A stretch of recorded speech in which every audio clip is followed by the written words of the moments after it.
Good morning everyone once again, and welcome to our first session of the LDP program. We're going to be looking at the LDP approach today.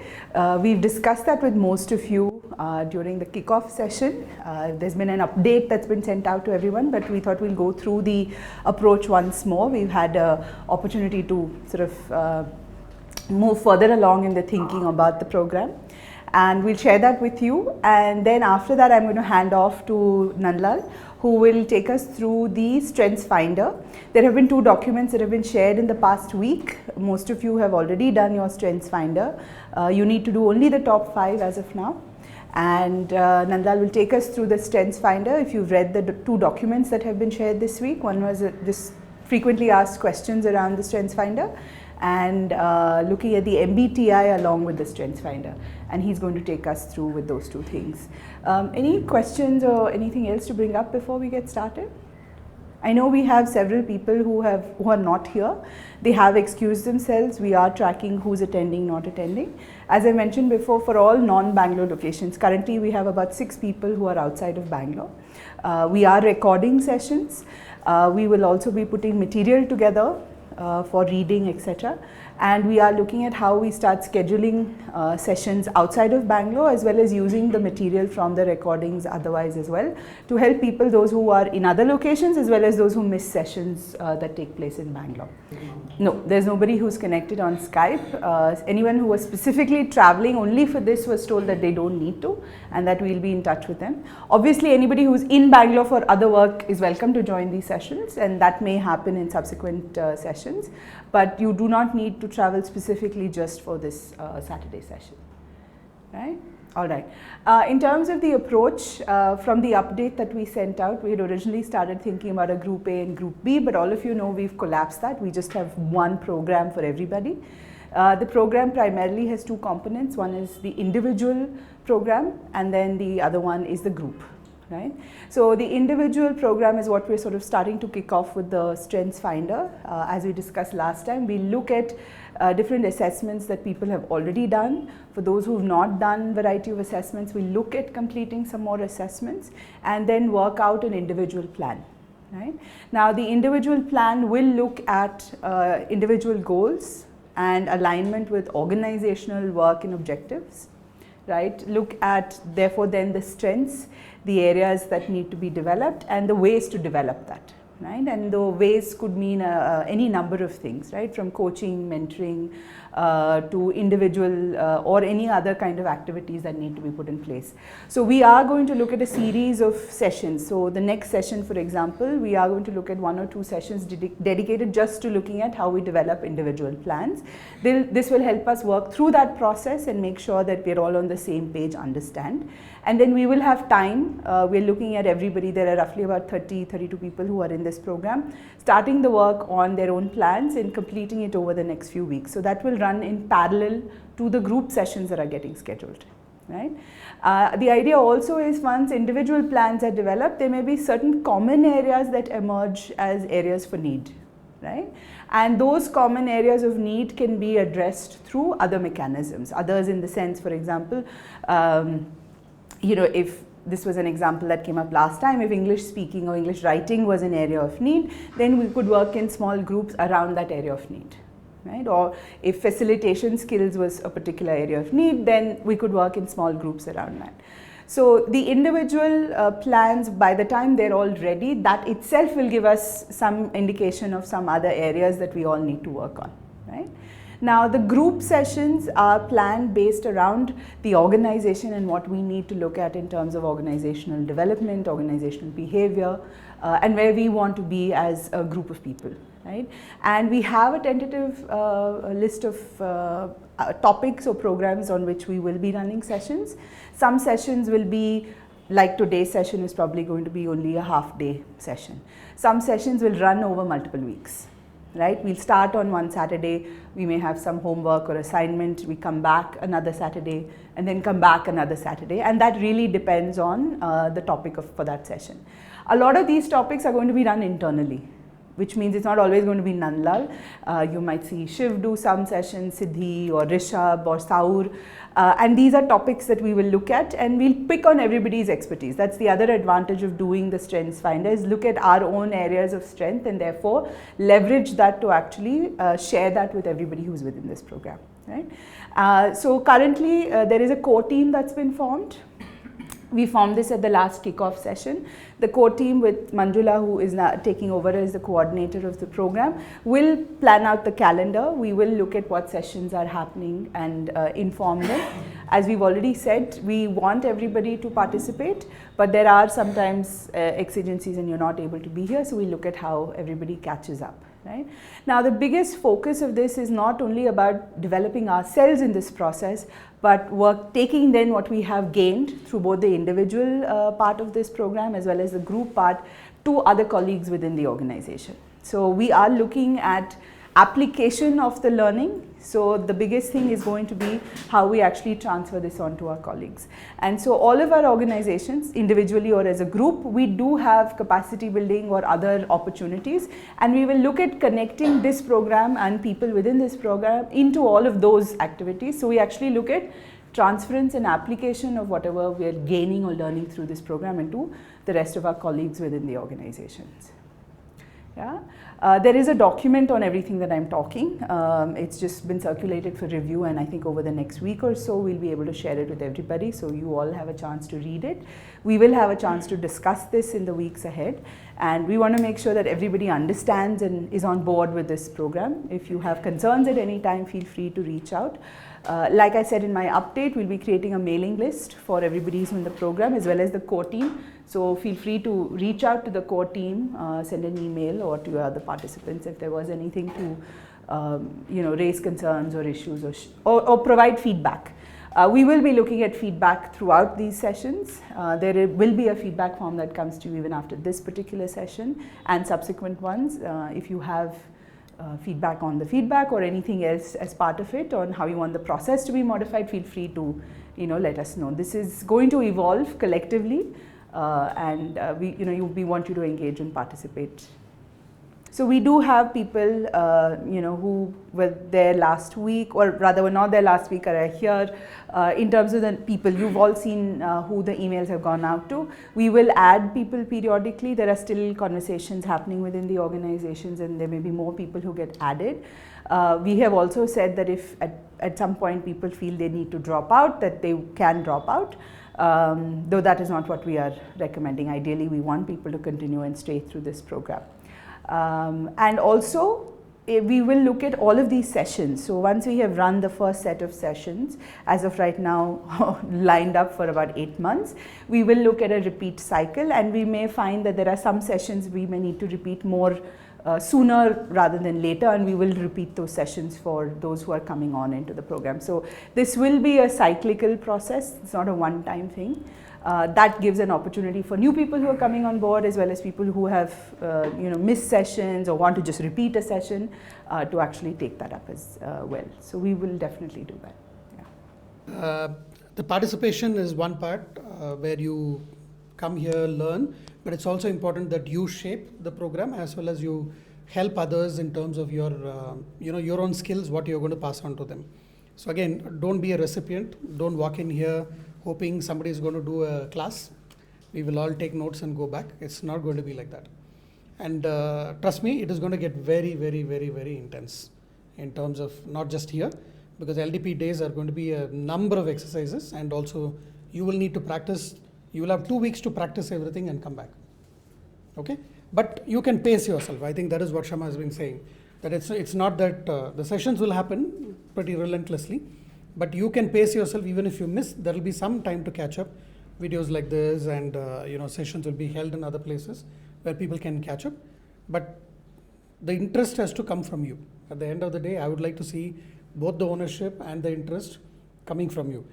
However, if you feel the sessions are not interesting, they are not really adding value to you, then also it is your responsibility to say, hey, it is not. This is really boring.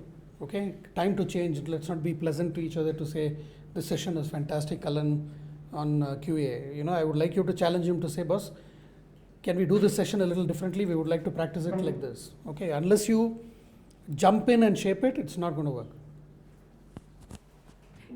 Yeah. So the Bangalore schedule, I think everybody's calendar now has it every 2 weeks. It has been modified because, for example, 28th is a board meeting, so we won't be meeting that day. It's been modified to the 30th. Those modifications on calendar will come to you. But yeah, we are looking at 2 sessions per month, group sessions. Remember, once your individual plans are ready, individually there may be other things as well. And once all of that evolves, we will, take stock of the calendar again and see what changes need to be made. But currently, the group sessions in Bangalore are twice a month. The calendar has gone out. Once we have the process in place for the other locations, that will also get sent out to everyone. And once the individual's plans are in place, we will look at those activities starting as well. And wherever feasible, like I said, we will bring in other team members. So for example, when we talk about organizational behavior, etc., we will have probably everybody in the organization who's available to participate. It won't be just limited to the people in the LDP. I had an interaction with the Delhi team. If you remember, most of you were there on the earlier one. And that's because I was in Delhi and I volunteered to do the program, and that doesn't have to be me every time. So next time, if Dr. Daniel, you're going to Delhi, I would like you to play this video and have a discussion with the team. Not just to Dr. Daniel, any of you. If you're going to Delhi, you should volunteer to say, I will do this. Or if you're going to Bhopal, you should say, I can take this and pass it on. So again, I would like to see some active inputs from each of you in the LDP process, because this is not something we can push with 2-3 people doing it, or Manjula is going to be only a coordinator. That doesn't mean she's going to do things. You all have to do it. Okay? Is it clear? I mean, yes. I don't think you could have been more clear. If there's any other way to say that. No, I'm saying it because it's not the way we usually do things. That's one critical reason I'm probably repeating myself, and I will repeat myself till it becomes a norm. With that, let's welcome Nandlal for our Understanding the Strengths Finder session.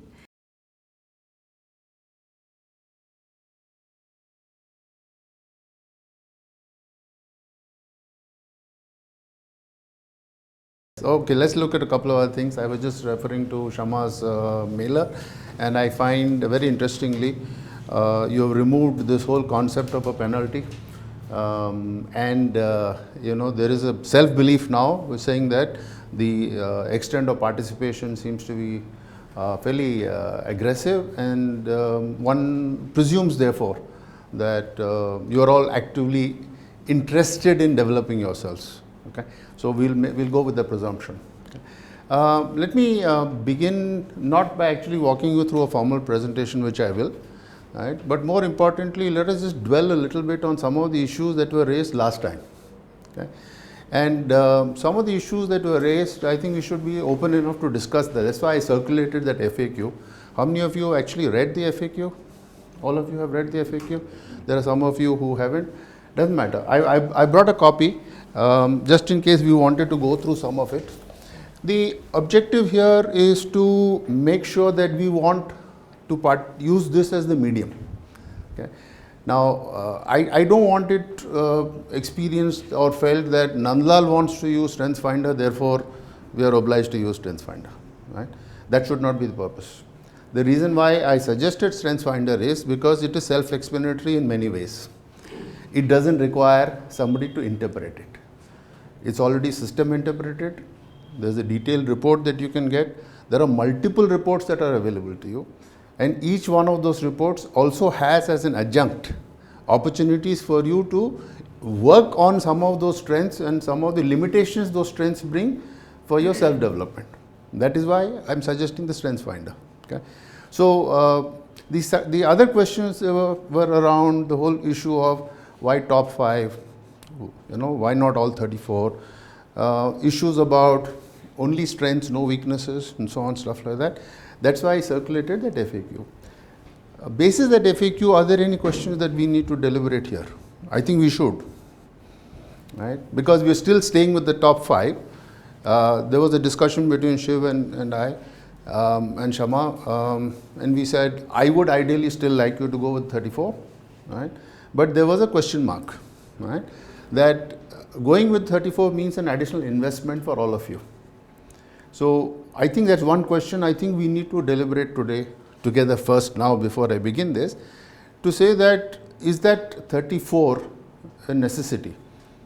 Is it a good investment? I look at it this way, right? Rather than saying it is an investment, sure it is an investment, $100 is an investment, but is it a good investment? Is it actually an enabler? Which is why at this point of time we said we'll go with the 5, right? And then I think they would like to open this for a discussion saying, why not, go beyond 5? So, thought process, right? Yeah, if you read the FAQ, you would have understood why we are suggesting 34, right, and how it will help. Yeah, thanks. But if you're saying, no, Nandu, let's start with the top 5 and let's see where it takes us, and then perhaps we invest in 34, because I would like a commonality of purpose. There should not be any division of opinion amongst us as a collective where we are all working towards the same destination. The destination is self-development, number 1. Let me add 2 more destinations to that. Not only my self-development, but development of my teams as well. At some point of time, I have groups of people, who work with me and to whom I am responsible for. So like Shiv is saying, it's not only about your development, but about you developing others. The third aspect of that is how can I harness the strengths of the collective, the groups with whom I work, right? Today we work randomly, we work on projects and assignments. Is there an opportunity now with some additional information to see how can we work more effectively? What kind of cohesiveness can be achieved? What kind of participation can be achieved? How can we leverage each other's strengths in a manner that makes us more effective? Now that is something as an opportunity. Me and Shekhar were together in Mumbai, and we were interacting with a couple of community organizations. Something which occurred to me, which I thought was very relevant for the LDP, and I was telling Shekhar was trying to look at pushing this community organizations forward, leadership, all of that. And then he had this nice kind of a chart. He had willingness and capacities. Is the willingness high, but the capacity is low, we should invest. But then something occurred to me, which is that quest has to come from inside. Willingness is not something you can put into people. Even people around here, I've been watching each of yours body language over last 2 sessions, including from the time you walked in here. There has to be a quest. This is not something which you can, and every capacity building can only have an effect if there is a deep quest in you. I would like to make this change, right? And what I would like also, when we're talking about Strength Finder and the LDP planning, is that where is our quest? Where is our fountain? Where is our motivation? Where is our energy coming from in terms of learning? I think would be very important to look at. Okay, right. Anybody else would like to add something to this? Any other thoughts? So, as I was saying, you can also, one of the things that we will have to work with, and that is at this point of time a bit of a limitation, is we still don't have what I call an organizational strengths profile, right? I think that's something that we should evolve with time. A part of the core group activities as well as your participation will be helpful to say that as an organization, as CMS, right? And it need not be the same for all the organizations, right? For CMS, Swasti, Vritti, right? And so on and so forth. Each one of these organizations might have a desire to have at least 1 or 2 common core strengths and perhaps some variable strengths which is pertinent to the environment in which we operate, right? Now, if we manage to do that, it makes it easier to align ourselves vis-a-vis those expectations also. Because remember, strength is a strength, but strength becomes a limitation if it is no longer useful, right? And some of our strengths can actually be stretched. We tend to overuse strength sometimes, right? Therefore, for example, typically, I can be aggressive, right? I can be assertive as well. But if with the passage of time, I become and I'm felt and experienced as being more and more aggressive, now that could be a strength for me because it helps me to achieve certain things, but it then becomes a limitation. Right? Now, can I become aware of the fact that this is limiting myself from my own self-development? Two, it is impacting the organization, it is impacting teams, because they may not be able to cope with my aggression. Right? So, somewhere along the line, please don't assume that a strength is something that is the only thing that you have. You have to also understand how the strength limits you. Okay? Now, there is this whole debate as to, and the strength finder itself is a very peculiarly positioned, proposition. Right? There are classic psychologists who say, what is it based upon? What is the empirical research? So, if you look at MBTI, right, MBTI has a foundation. Right? It has a foundation, a psychological foundation, based upon what Jung said many years ago. Right? There was this psychologist, Carl Jung, who said there's this whole philosophy of introversion, right, versus extroversion, and from there it evolved into something more called the MBTI. Okay? The principle is decided by a psychologist. Right? MBTI, MB stands for mother and daughter combination of Myers and Briggs. Right? But the foundation is Jung. If you look at 16PF, it's again developed by a psychologist. The foundation is Cattell. Right? Just as an aside, the test that we send out, it spells it as cattle, so please. I'm sure. No, that's what is going out. unless you are suggesting to a prospective employee. So anyway, please correct that. Right. So the classical psychologist family says, what is the strength finder? What is its foundation? Right? It doesn't have a psychological foundation, does it? Does it? No. Yes, no. Yes. If you have read the FAQ, right, it does say that there's a psychological foundation to it, perhaps not in the classical sense. Right? Now, that is why I also took the liberty of circulating to you, right, which probably reached you a little late yesterday, right, an article on the correlation between MBTI and the strength finder. Right? Why did I send that to you? Because CPP, who owns MBTI worldwide, now MBTI is only one part of the suite. Right? They have MBTI, they have the CPI 260, right, which itself is a psychometric tool in the nature of the 16PF. They have done research to say that there is a strong correlation between the MBTI and the strength finder. Right? Now, therefore, whilst the classical psychologists may say there is no relationship, the fact is that research shows that there is a good correlation. Why do we use this? Let me tell you again, let me reiterate.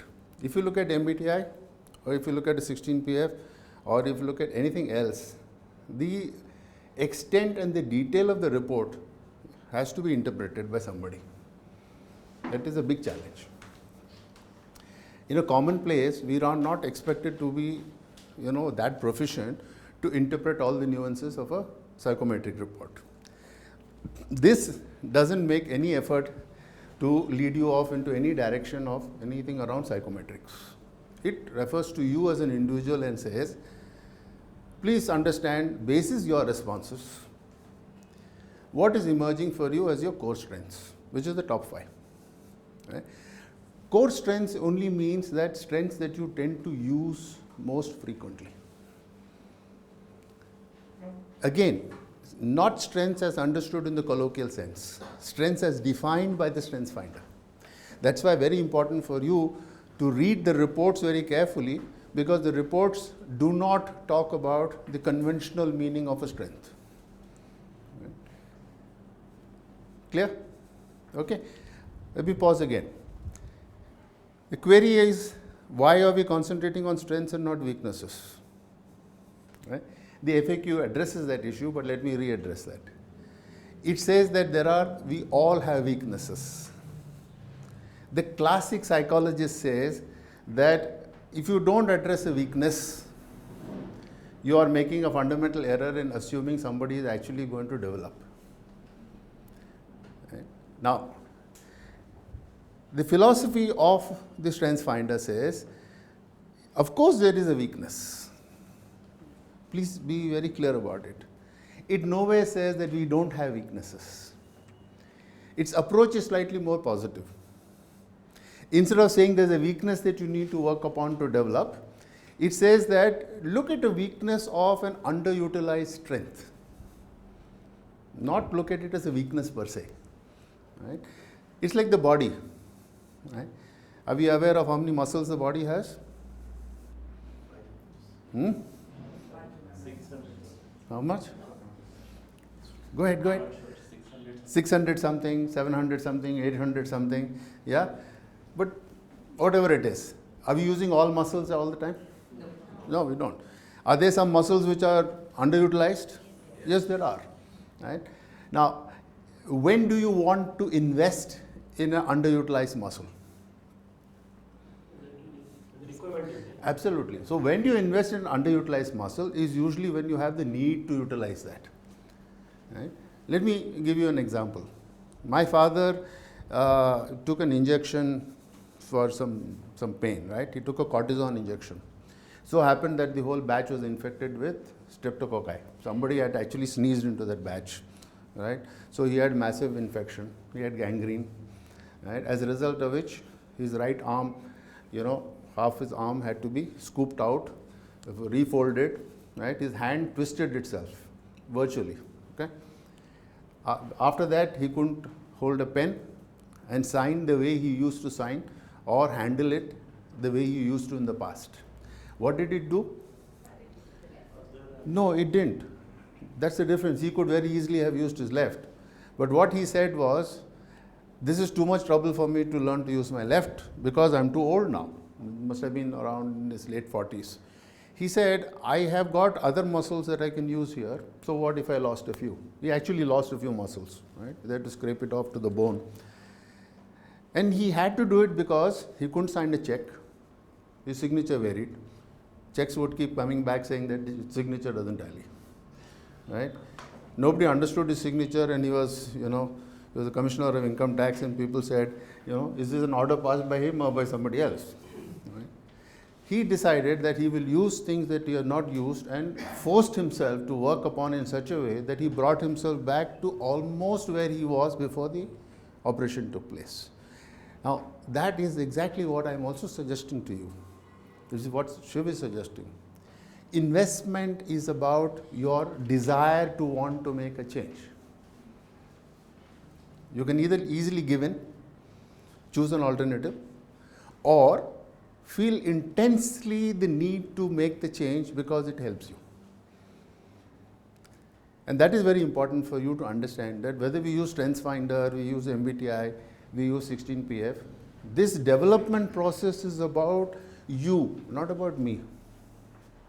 I am only the medium for you.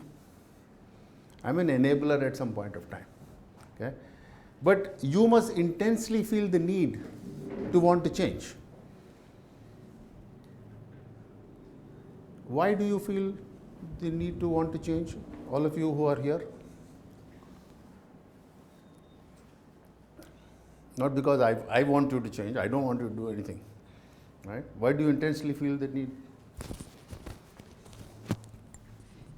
I was actually thinking that when you asked the question, and I was like, I'm not so sure about whether it's change or whether it's recognizing the need to improve and learn, because for me that's been the process.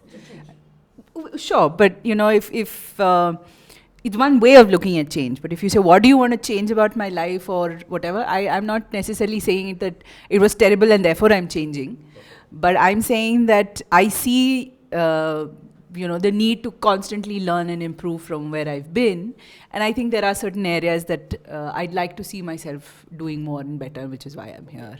Okay, so that's why Shama is here. Why is anybody else here? Yeah,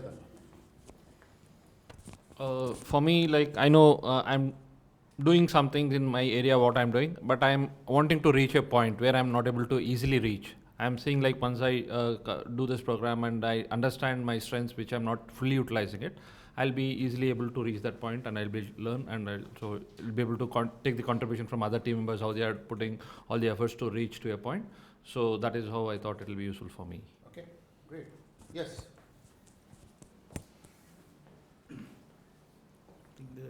The same reason, looking for change. For the purpose of the camera, can we just quickly say our name, because I Oh, think we're still okay. going to go around. Other people may wonder who you are. Right. I'm Dr. Daniel.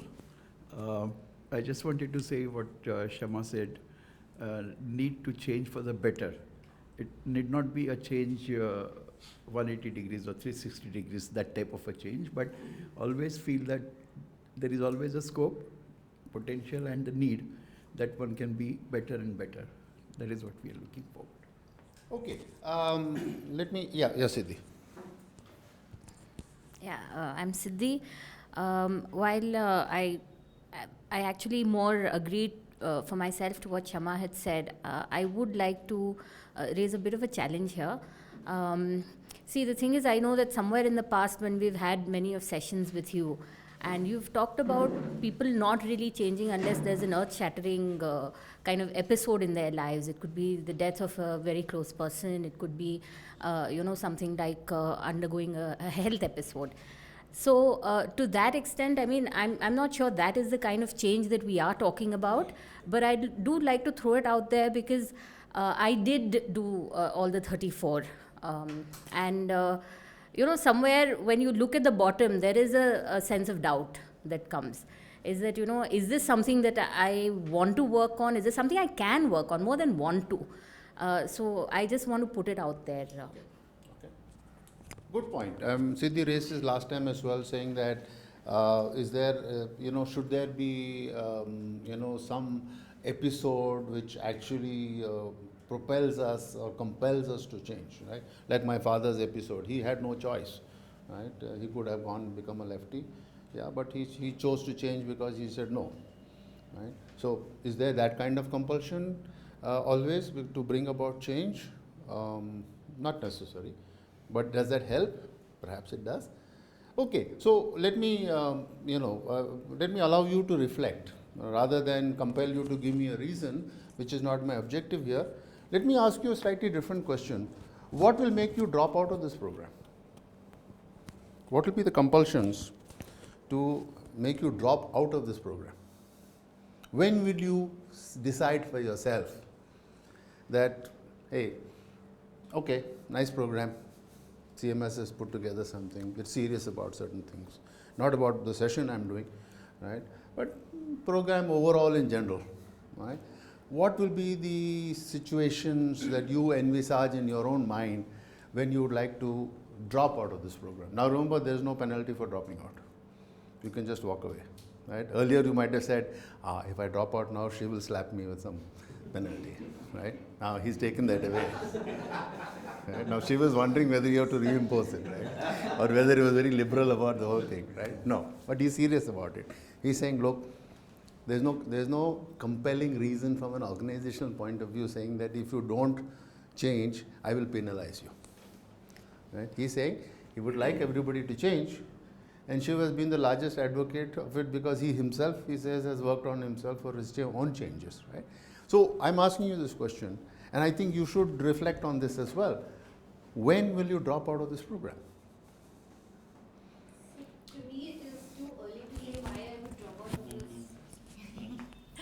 Hi, this is Manjula. To me, it is too early to say why I would drop out because I'm here to learn things and see how best I can do whatever I'm doing. So it's too early for me to say why I will drop out. Okay. So Manjula says she wants to reflect on it. Yeah. I think it's goes back to the this is Shrish.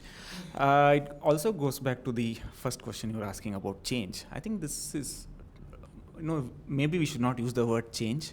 It's more about sharpening our tools. I don't know how many people know about the woodcutter story, right? One guy chopping off wood relentlessly and the other guy taking some time to sharpening his axe, and he says, what the hell are you doing, why are you wasting your time?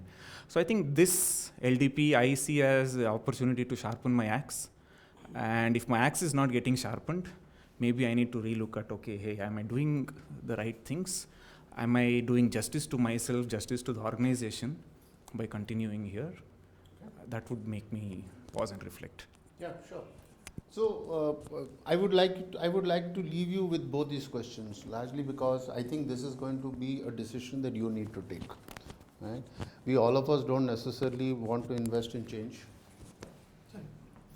Yes, and we all do not necessarily have the ability, the courage, perhaps the resilience, right? The desire to continue the journey. Let's be fair to ourselves, because at the end of the day, this is about being fair to yourself. If you propel yourself for change, push yourself into change, you will do yourself more damage than you will actually achieve any results. So I'll come to you in a minute as soon as Shiv finishes. I think it's a good question to reflect on. Shiv, yeah. It's a good question to reflect on because the journey is going to be long and hard, and therefore, what would get the best value for you, and when that value is likely to drop is a good point to look at. And I would like to come back to this question in the next session for people to actually, each of you to answer it. Number one. Number two, I think when you're talking about change, I also sense people talking about fear without saying it, right?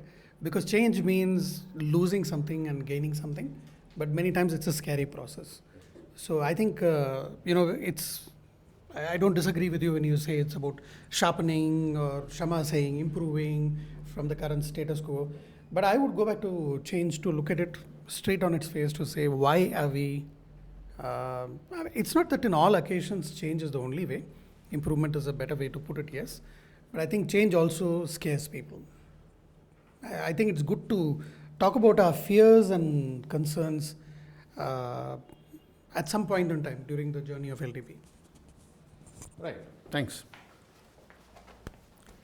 Sanjeev, whatever we are doing. Actually, I have been in Swasti 7 years. I got many opportunities. I'd like to thank organization which has selected me for this. But actually, change is not happening in one overnight. That I'm believing. And actually, moreover, I would like to say, I want to change myself. Whatever I am doing, I need to improve in the process. That's why it is a great opportunity for me to take it forward. Okay. Thank you.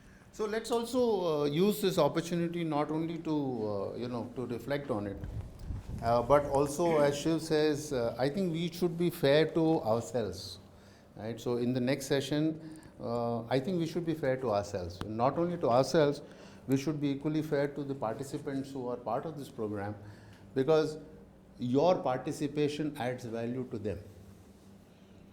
Your passivity doesn't add value to anybody, because one doesn't know whether you're passive because you are absorbing or you're passive because you're disconnected.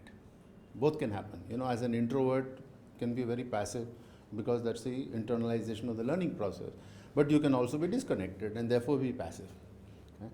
So it's important that we openly share our fears, our anxieties as well.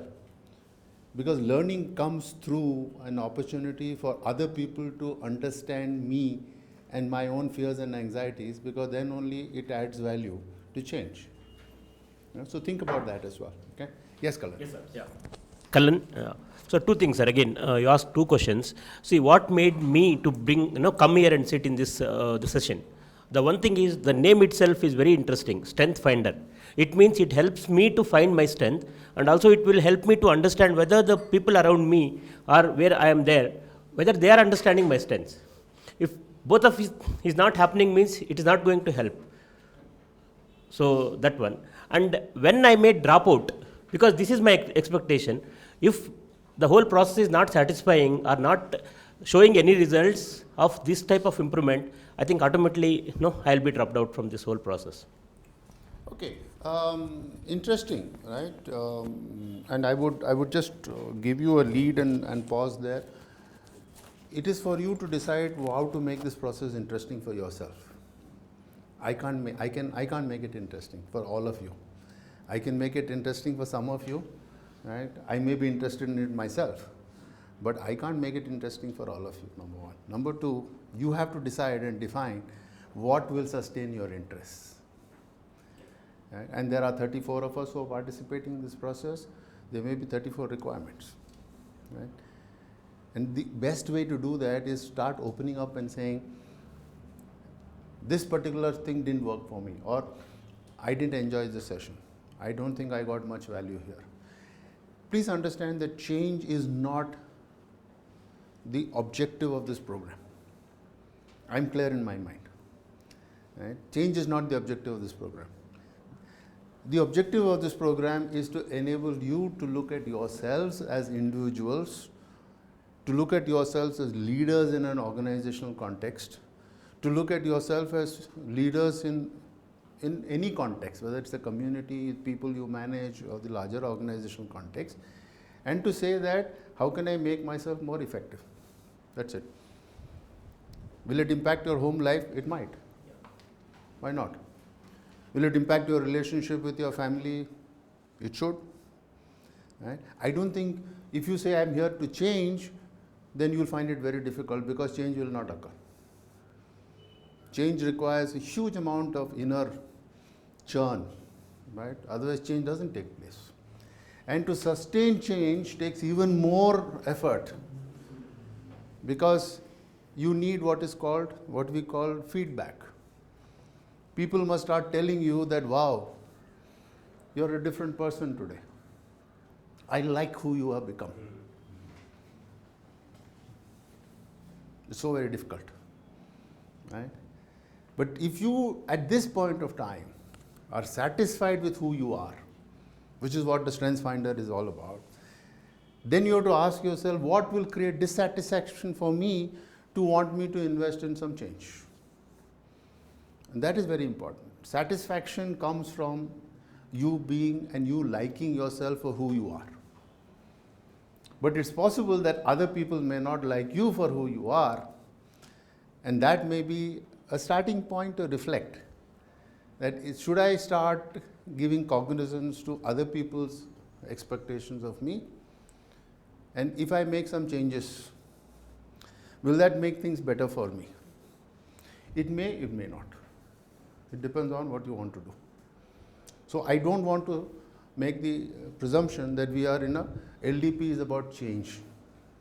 We are not. This is a leadership development program and a process of making us better, more effective leaders. In that process, some of us may have to change individually. Yeah.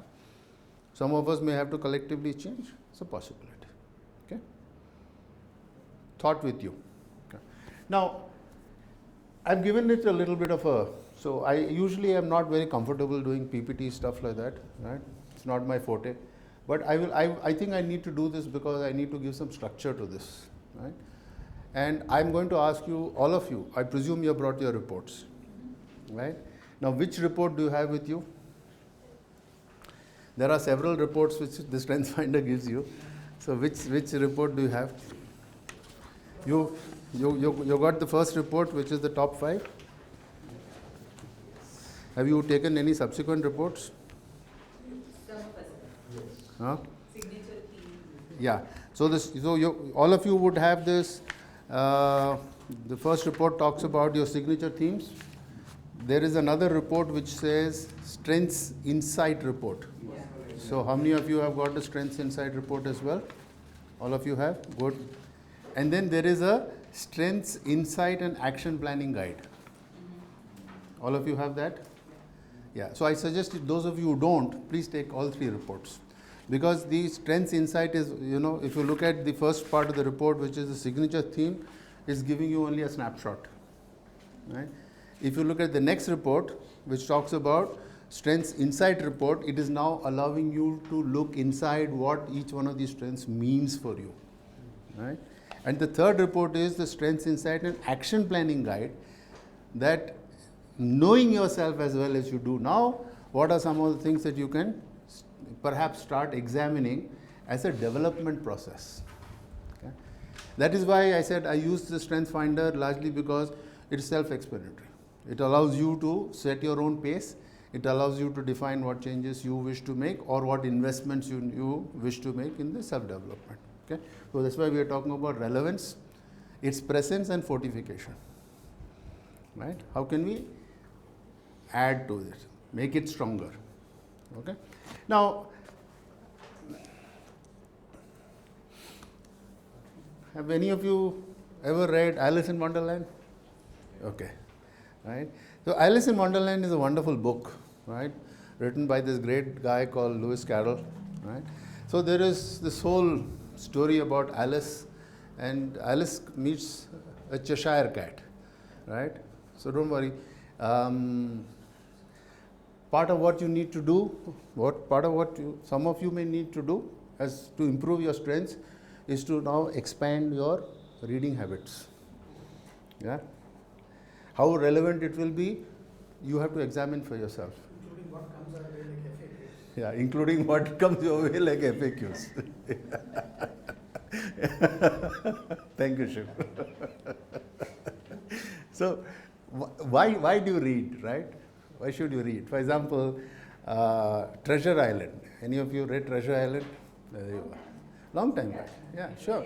Yeah, you did, right? So there are some things that you need to read, right? Not for any other reason, but some of these things actually will help to make it stick, right? So when, as a child, I read Lewis Carroll, it was amusing for me.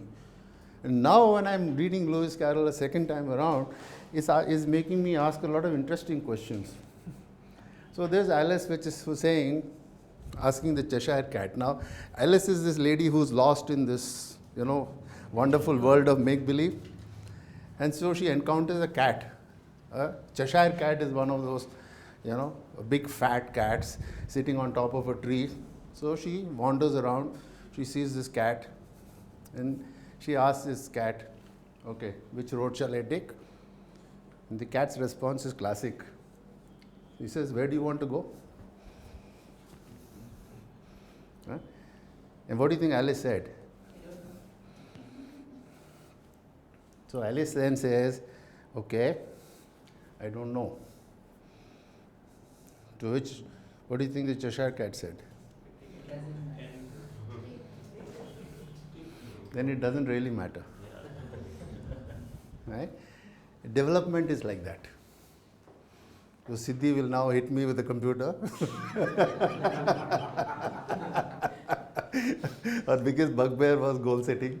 Right? And she said, hey, Nandlal, everything worked well till you put me onto this bloody goal setting session, and then my whole world fell apart because, hey, who, me? Goal setting? No, I'm sorry. Goal then became clear to avoid it. To avoid. No, I don't know about that. She didn't say that to me. Right? But nevertheless, I think it's very important that why am I making this beginning? Right? Because of that statement. Right? If you don't know where you're going, any road will get you there. So the LDP program per se is your choice that you need to make. Right? It is nobody else's choice. That Shiv decided that there are some 34 people who have some potential, right?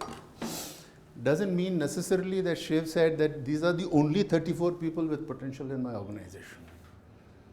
He said these are 34 people who I have experienced and who in my assessment seem to demonstrate some potential. There could be many people that Shiv has not experienced and who may have tremendous potential. So 34 is no limiting factor. And are you the chosen, the anointed? Right? You read King Arthur? Yeah. So King Arthur, they had a round table, right? Which is why today in modern right? We have round tables. Conference tables are round tables. He selected 12 people. And they were called the Knight Templars, his chosen. right? And unfortunately for him, one of his chosen decided to run off with his queen, right? So is that a good thought or bad thought? No, we are not talking of individuals here, right?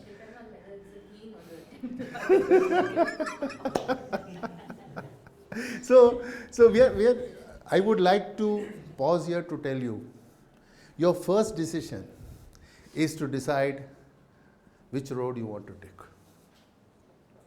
Because if you don't have a goal and a destination, I know, Siddhi, right? If you don't have a goal, then you don't have a destination. And if you don't have a destination, you can invest all the time you want here, you will reach nowhere. Because you don't know where you're headed.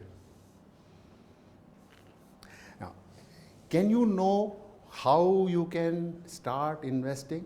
This is where the StrengthsFinder report, the subsequent reports, allow you to dig deeper. You know, I was very intrigued by this report, and I will share some of my findings here with you as well, right, to give you some insights. So, first proposition, you must decide as quickly as possible, not today, as quickly as possible, that if you don't have a destination, then your participation here has got some meaning, but whether it will reach your destination, nobody knows. And from a larger organizational perspective, if Shiv is saying, I want the organization also to go in a particular direction, right? If you are not aligned to that direction, there is no point in moving in that direction. Okay? So let's start with some fundamentals. And we are talking of the challenge of self-development. Not talking about, change. What is the first challenge of self-development? What might be some of the things? What do you think? Self-belief. Okay? Understanding yourself. Self-management. Commitment. Giving time. Willingness. Okay? What? Practice. What is the source of information to you to indicate to you that you need to develop yourself? What is the source of information? Your own level of self-assessment. One is your own level of self-assessment. And Your colleagues and peers as to what they tell you. The 360 degree, right? A sense of self-satisfaction, perhaps, is also giving you some inner understanding. Yeah? Good. Now, pause here. Forget the LDP program per se. Average tenure here is what? We leave out some of the youngsters here, right? About 5-6 years? 6 years on an average? Yeah? All right. 6 years on an average, tell me that over 6 years nobody gave you any information or direction which they thought was relevant for your own self-development. They have, right? They have, isn't it? We have processes, in-house processes. We have appraisal processes, right? Okay, what else? What are the processes we have? We have weekly meetings, reviews, right?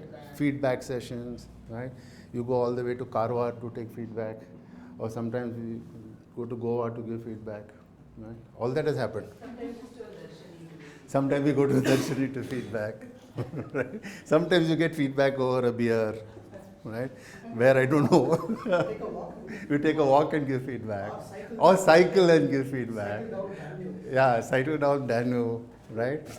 At which point of time you're worrying about whether you're likely to be blown off or your leg muscles are paining, right? Whatever. Just kidding. But I'm saying 5 to 6 years on an average, all of you have received some information about yourself. Can I ask you the simple question? I know how painfully distressful it might be. What have you done to invest in that? Seriously. Reflect seriously, because if over 5 years in an institutional value, right, where somebody cared for you, sometimes feedback is given, no, we feel very irritated. What the hell? Right? Our primary purpose or drive to finish our appraisal is what? हाँ कुछ नहीं, bottom line तो यही है, मेरे को incentive मिलेगा कि नहीं मिलने वाला है, right? Yes Actually, sir, again, if you reflect, no, whenever we got the feedback, we have worked on it, but it is not sustained. so there is Time being, address it, Okay. and then So there is Kallan who says we took the feedback and we sometimes perhaps created an image that we are working on it. no, not an image. Actually, we have worked on it. We have worked on it, not an image. So we sincerely worked on it, but once that is done, then again went back to the comfort zone. Okay. So both are possible, right? One is I get the feedback, I may encounter my boss again. So best thing is to give the impression I'm working on it. The other is I actually work on it for a period of time. Then my natural instincts will take over. I'll fall back. I will fall back. Can't help it. Why do I fall back to my natural instincts? No, it's not that. Because that is my strength. My strength is what I work with.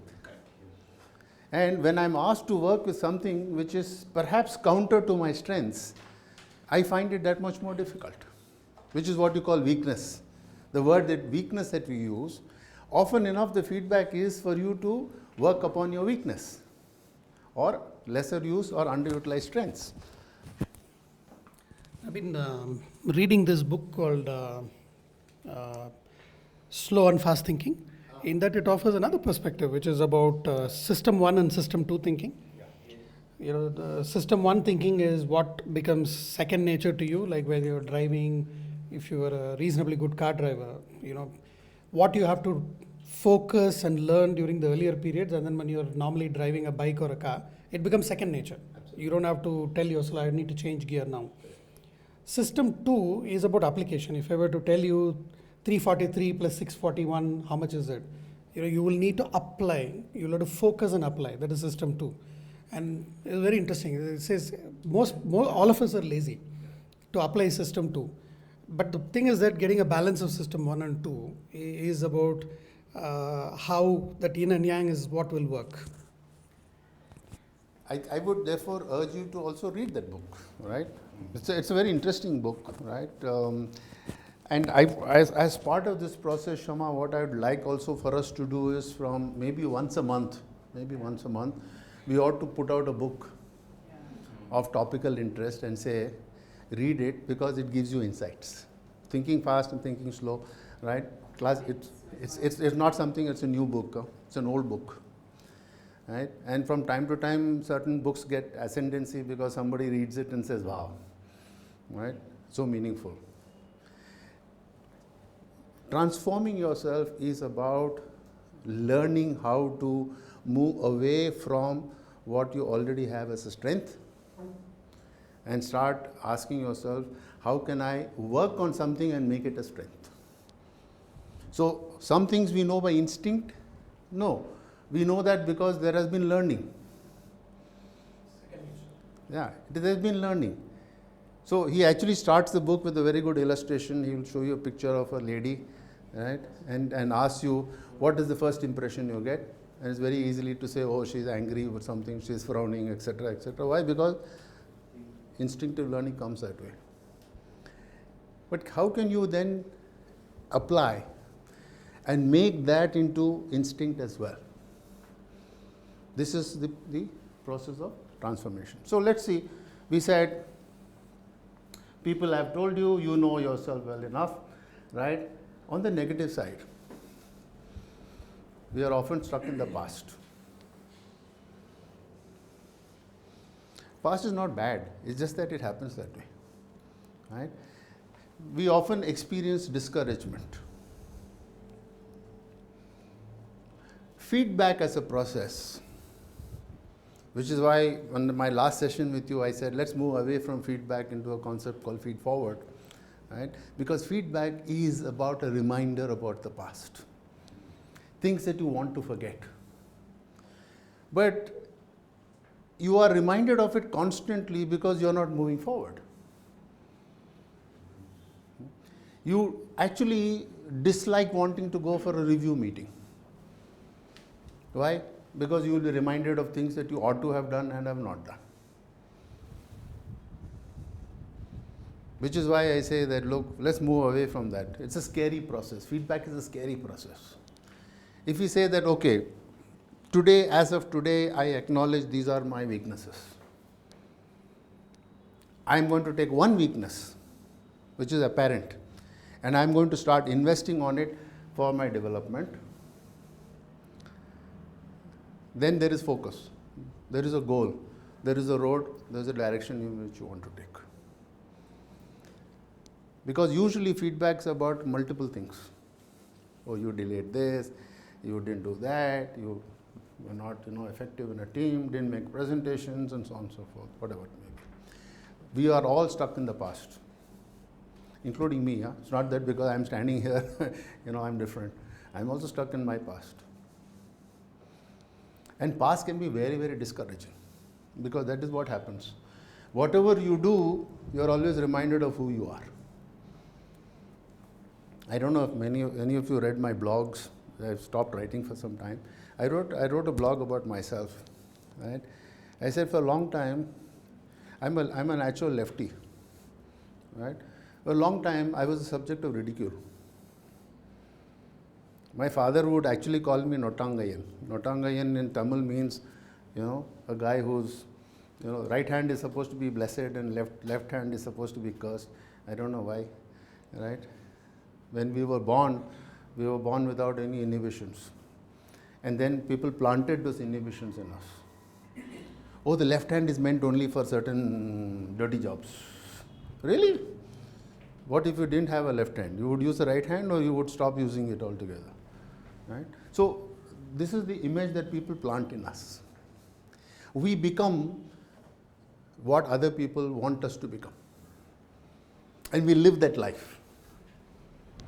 So there is that kind of negativity that influences us also. Right? Oh, you will not amount to anything. Look at your brother, look at your sister, look at your cousin, look at your aunt. They're all done wonderfully well. You floating around in life, no purpose, no aim, right? So every time I come, I'm always apprehensive of being reminded of who I don't want to be or what I become. Can you learn first and foremost in the process of self-development is to be comfortable with who you are. Do not live to other people's expectations. Because the moment you start doing that, you will stop developing. You will, like Kallan says, for that short period of time, you want to impress somebody. After some time, you won't be able to sustain it. Okay? Therefore, why are we using StrengthsFinder? Because we believe that everyone has something to contribute. I'm just putting this for you for, academic interest. Right? These names don't matter to you. But I'm just saying that, look at this.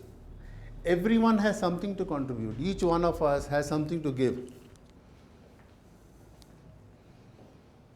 We all do. Only thing is we don't know that we have something to give. So why the StrengthsFinder? Because it tells you what you can give.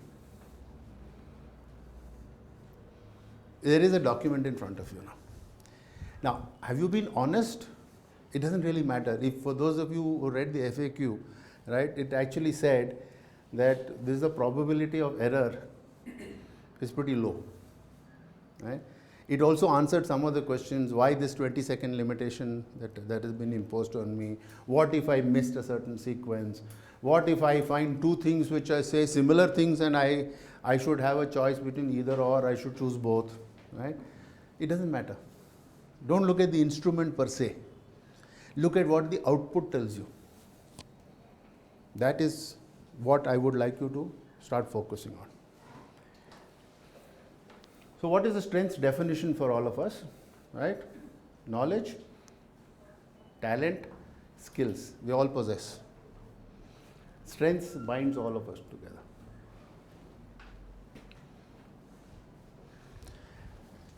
We have to apply it across There's nothing which stands out that strength by itself stands out. It needs to bind towards the skills, the talent, yeah, and the knowledge. Yeah. I would say apart from skills and knowledge, attitude plays an important role in achieving our objectives. I'll come to that. Very good. And let me take you to your next slide, right? Because that might answer a question for you. Therefore, what is the strengths formula? Talent into investment is equal to strength. Right? Investment. Investment is what I am suggesting to you that you want to make for development, not for change. Please do not, and sorry if I'm going to sound like a broken record on this one, I'm going to reiterate.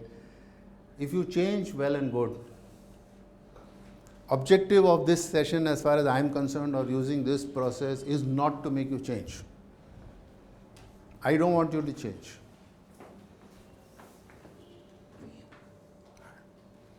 I want some chai. Okay. So, strength is defined here, the ability to consistently provide near perfect performance. This is again contextual, right? The strengths finder is not saying it's a universal thing, right? Do anything that you want. We are looking at it very, very narrowly confined to our context. That this is what we are striving for. Improved performance, at individual level, team level, group level, organization level. Clear so far? I'll pause here. Any questions?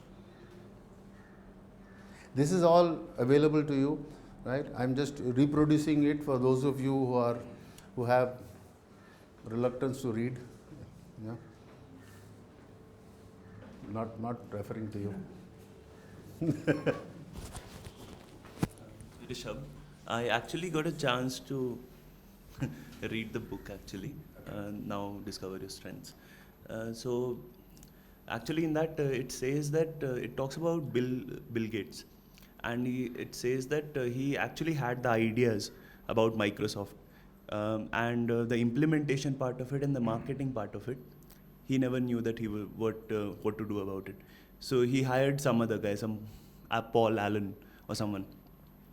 And so I don't know how that may sound, but I feel that he recognized that that was his weakness and then hired someone to build a team around it.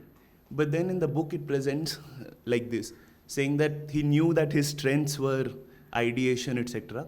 But his weakness were, his 34th or 33rd strength may be not able to market it or something like that. So, I mean, it just sugarcoats it in a way, but it says that he recognized his weakness and formed a team around it. See, this is what I'm saying, that it in no way hides behind the fact that there is no weakness. It acknowledges there is weakness, but its definition of weakness is to say it's an underutilized strength. The capacity to recognize you have a weakness is to acknowledge that there's a strength that you don't possess. And then the question is, do you invest, time on that, or do you recognize smartly that, look, the amount of time I will invest in trying to make myself more competent in that particular, talent is better that I use my strength. What would have been Bill Gates' strength to have been able to reach across and get there? She would know because she's... Works very closely with Gates. Not because of that. No, I would look at it a little differently. I mean, I agree with you. I mean, it's not only about the issue of avoiding weaknesses being addressed, but it's about also how many of your strengths do you want to put in play, because everything requires effort also. I mean, I'll give you a classic case. When we started out CMS and from the same building, one of the big issues for me was that I had Raghu and Ashok who were quantitatively superb. In fact, Ashok is absolutely brilliant when it comes to quantitative analysis. I wasn't good.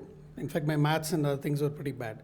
But it really made me feel very low. So I invested a lot of time in terms of quantitative analysis, really picked it up and was able to do analysis in a very different way. And I could also add insights which they could never see because I had other skills.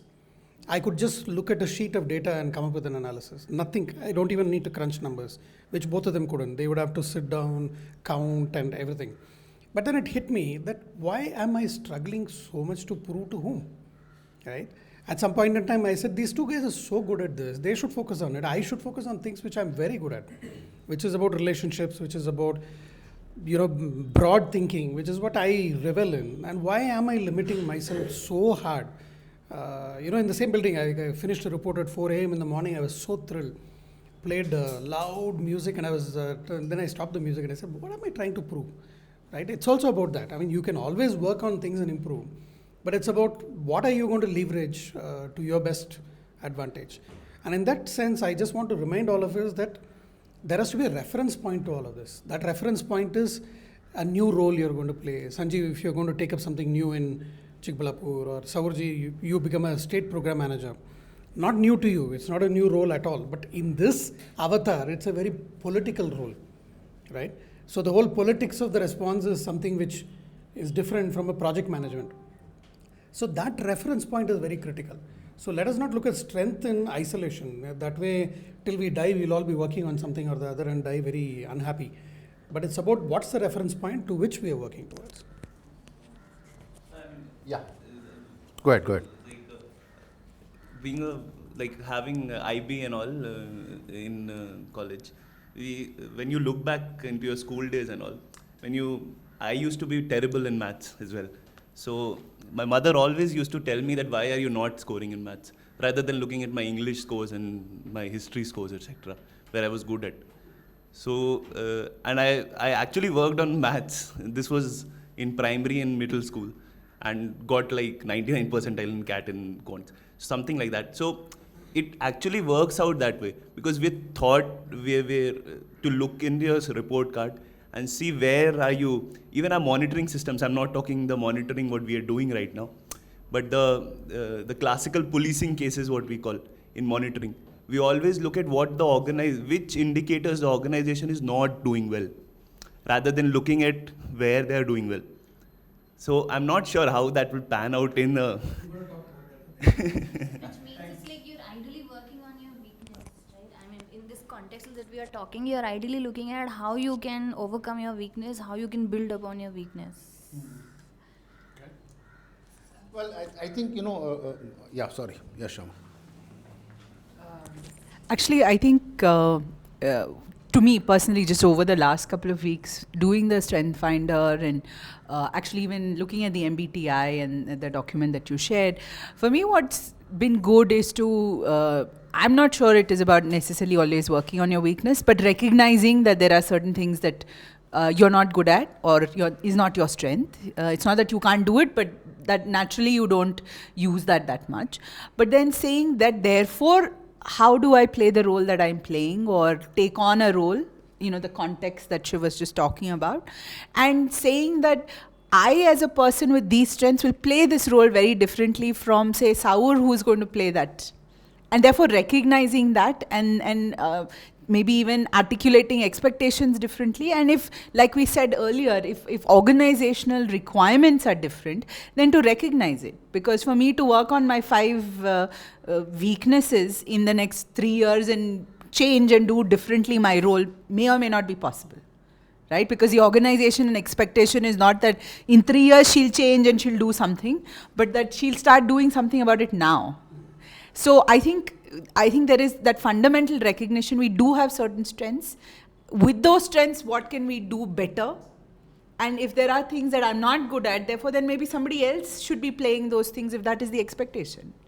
Right? And I want to look at that. I don't want to look at this development process as only being about improving my weaknesses, but recognizing that there will always be certain weaknesses and I may not be able to, change them in 3 years or 5 years. Yes.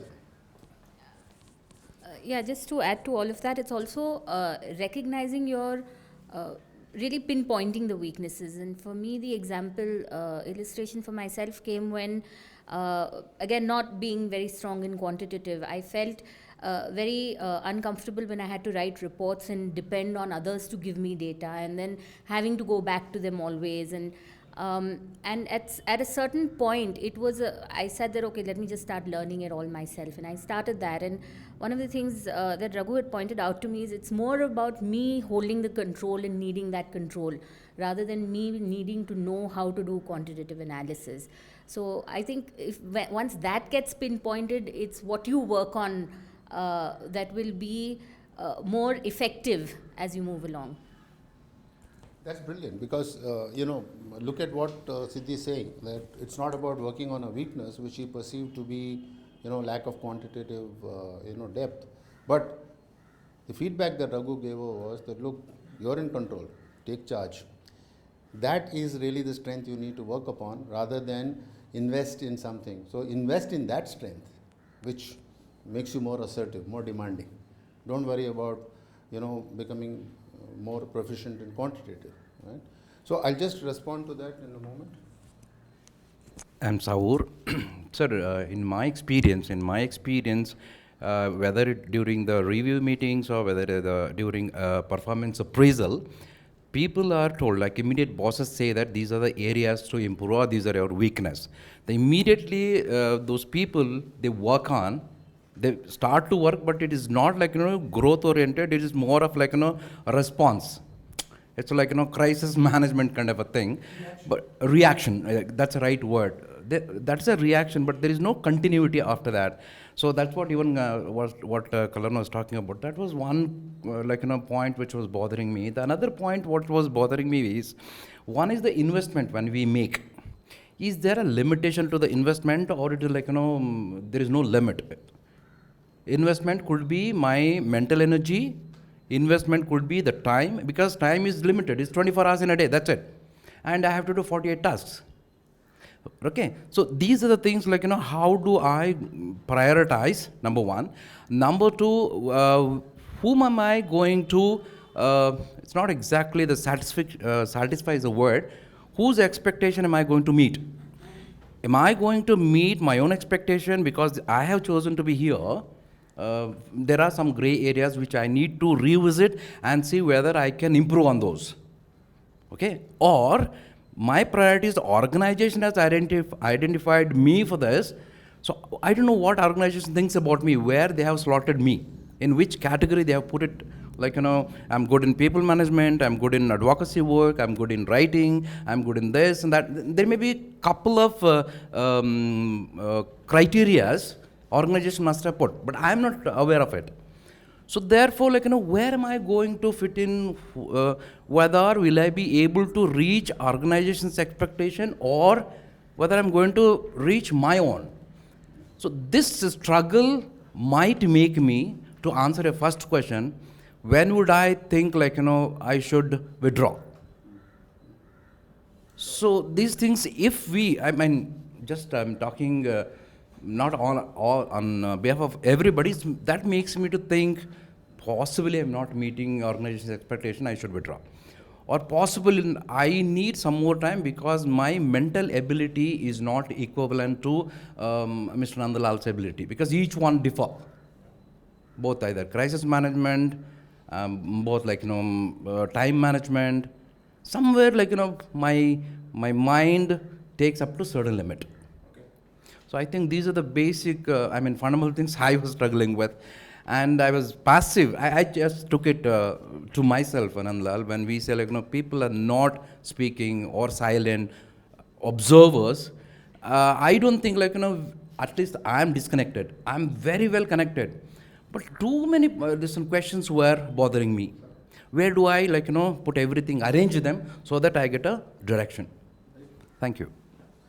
Yeah, so just, one other thing that we can always get through the Strengths Finder is something that, which I think, we perhaps intuitively know, but this gives you information now. So, for example, take the Bill Gates example, right? So, Bill Gates said, marketing and all this kind of stuff is in my bottom, on the 34 list. So, would I be better off in not wasting my time and investing in those, right? And like Raghu told Siddhi, you'll be better off not investing in learning quantitative, but learning to be more assertive with the fact that you have ownership.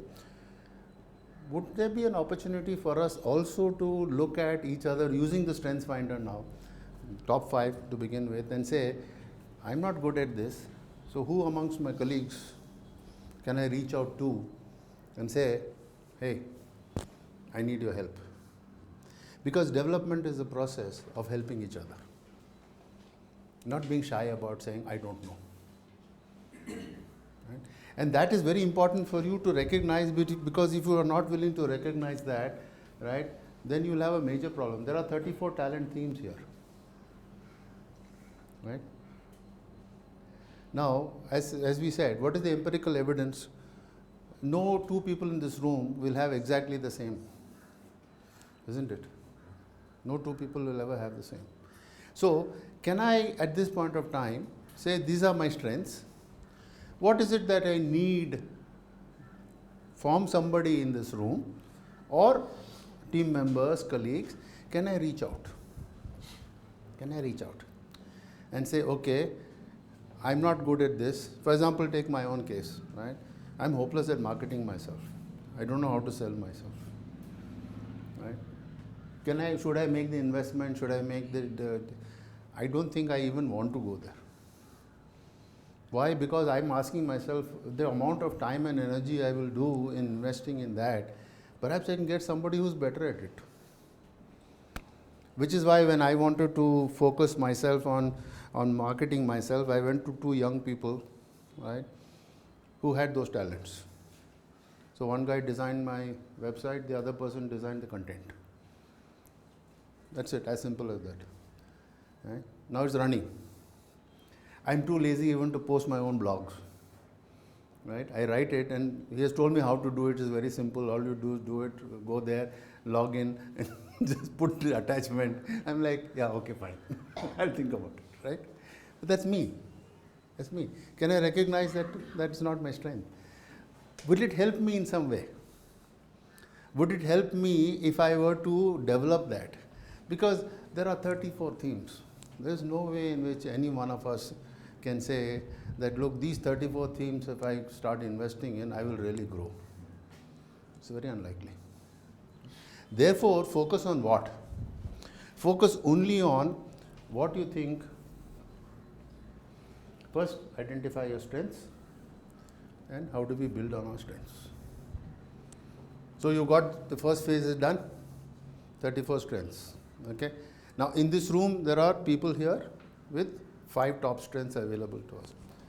If I were to simply stop at this point of time and ask any one of you here, what do you think would be, according to you, without having that information, would be the strengths of Savoor? What do you think are Savoor's strengths, using our Strength Finder jargon, right? What do you think would be the strengths? What do you think would be Savoor's strengths? Top 5. Intuitively. You know Savoor reasonably well, right? Yes. That's why I'm asking you. So tell me, what do you think are his top 5 strengths? And then Savoor will, share with you what is emerged in his report. Yeah. So what do you think are Savoor's top 5 strengths? You're 34 to choose from. So give it a shot. First one is activator. No. Okay, activator is a strength. Okay.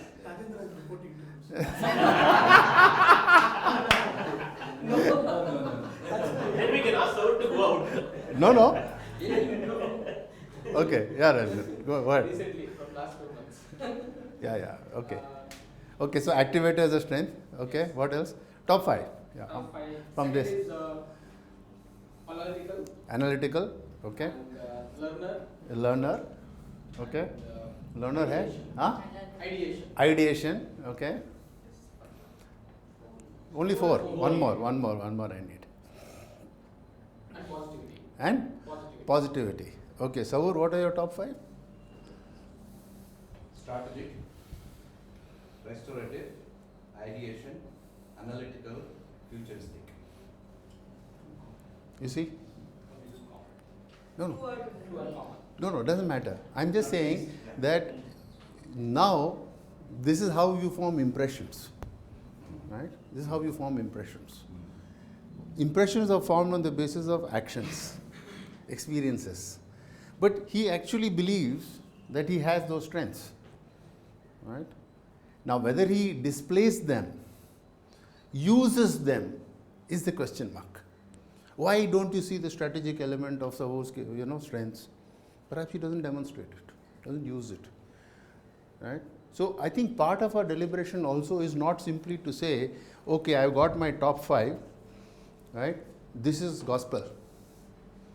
One of the things that we will do, I think we should sit together and we should talk like this and say, okay, this is how I see you, this is how I see your top 5. And Savor will say, oh, this is my top 5, and you're saying, really? Right? But it's possible. It's possible. Then the question comes, what are your top 5? Rajendra? Yeah, very good, very good. We'll ask Saur. Okay, Saur, what are his top 5? Okay, pause. Yeah, Saur. No, he's a team member now, right? Yeah. So as a team member, what are his top 5? According to me, adaptability is one. Adaptability. And second is discipline. Discipline. Okay. And the third one is ideation. Ideation. And self-assurance. Self-assurance. These are the 5, Rajendran's. Only 4 you are. One more. The next one would be positivity. Positivity. So these are the top 5. Yes. Huh? Okay. Yes. Yes. Top 5. One is activator. Activator. Ideation. Ideation. Restorative. Restorative. Learner. And responsibility. 1 minute. No, I think. No, 1 minute. No, it doesn't matter. But I'm just saying, both are restorative in one sense. I mean, if you only emphasize the rest, then it's okay. Ideation and Ideation and restorative. No, I'm saying, when you now get to know him better, right? There are talents which he has, or strengths that he has, where he can actually help you, and vice versa. Now, you can always say, it's not my strength. So I have 2 choices. Either I invest now and spend a lot of energy and effort, right? Or I walk across and say, Saur, boss, this is your strength, no? I need your support. Which is why I asked you to do 34. Not because I took pleasure in wanting you to spend that $100, but if you can see whether some of these things are falling in the bottom 10, you don't want to waste your time and energy in trying to build the bottom 10. But for example, if it is in the top 10, go beyond 5, go to the next 5, right? Then the shift from 5 to 6 or 6 to 7 becomes relatively easier. Whereas if you are saying that, going by the illustration of Bill Gates, he suddenly realized this is in the bottom 10. What a waste of time. But if it was perhaps his 7th or 8th, he might have said it's worth the investment. I want you therefore to also be aware of each other's strengths as well. So you have the Strengths Finder report, okay? And then we ask ourselves, what are we going to do? Understand what is important to you. How are you going to do that? So you have a report in front of you. First, you must relate to this report. So how many of you read this report and related to it? Right? Okay, I'll give you a very simple technique of relating to it. You can do it right now. Take out your reports, take a pencil, right? Look at the descriptors.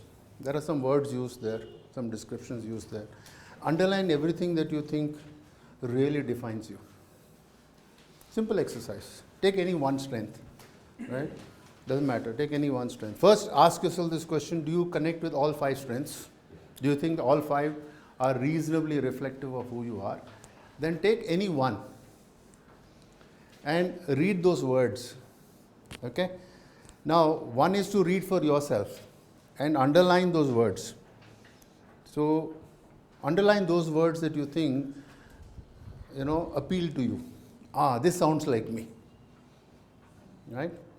Only those words, sentences, phrases where you say, yeah, this sounds like me. I believe I'm like this. Okay? Can you underline those? Yeah? Please underline it because I'm going to ask you to do something with that exercise. Underline those which you think you can connect with.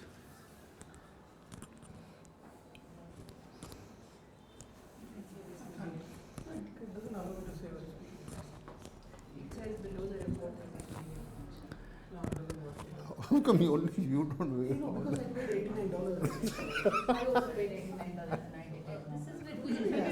Huh? Yeah, take the inside report. Take the inside report. No, take the inside report. Yeah. Because the inside report will have, it has more details, no? Yeah, so you look at the strengths inside report and say what makes you stand out. Those words which you can connect with. For example, focus with me please. Look at your strengths insight report, right? Take any one strength. For example, I'm going to take my strength, which is empathy, right? Your personalized strengths insights. What makes you stand out? It says it is very likely that you help individuals feel safe enough to risk sharing their most personal thoughts and feelings. Do I connect with this? I do, right? They trust you that you will keep this information to yourself. Okay? You probably sense when someone is vulnerable, that is easily hurt by criticism, rejection or betrayal. Okay? So, like this, read through this and say, do you connect with it? Are there some words, sentences, phrases that you don't connect with? Okay? The strength that you want to share with the others, right? I want one of you to share it, right? I want you to give feedback to him, to this person who is sharing. This person says, these are words that resonate for me. I think I'm like this. I want you to give feedback to that person as to whether you experience him or her like that. Yeah? You may believe this is you, but how do other people experience you? Because this really will be the gap between who you believe yourself to be and how other people experience you. Okay? So anyway, any one person can volunteer. Look at the words or the phrases that you thought resonates. And who would like to share? Need to read the paragraph or what the words? You can read the whole paragraph if you like. If you think the whole thing resonates with you, I'm okay. Could I? Yeah, please. Okay. Shh. Folks, so Saur is going to tell us, so what strength, Saur? I've taken this strategy. Okay. Driven by your talents, you enjoy brainstorming. That is a group problem-solving technique that involves and spontaneous contribution of ideas from all participants. Okay. So here's what Saur is saying. This is my strength. Okay. Remember. So let's dheere se padho. Loudly. Louder. Okay. Because. No, start from the beginning. Shh. Focus. There are some interesting words emerging here. Yeah. Driven by your talents, you enjoy brainstorming. So, pick up on these things. Saur says he enjoys brainstorming. Okay, yeah. That is a group problem-solving technique. So he enjoys groups or problem-solving techniques. That involves the spontaneous contribution of ideas from all participants. So he says he invites, right? Spontaneous contribution of ideas from all participants. That's what he believes. Okay? Because you have acquired special skills and knowledge, you can suggest a number of alternative solutions. Okay? Okay? Yeah. Your expertise often serves as a springboard for your own and others' imaginations. Okay? This is the case when you are encouraged to think about the future. Okay? Chances are good that you may easily find the right words to express what you are thinking. Okay.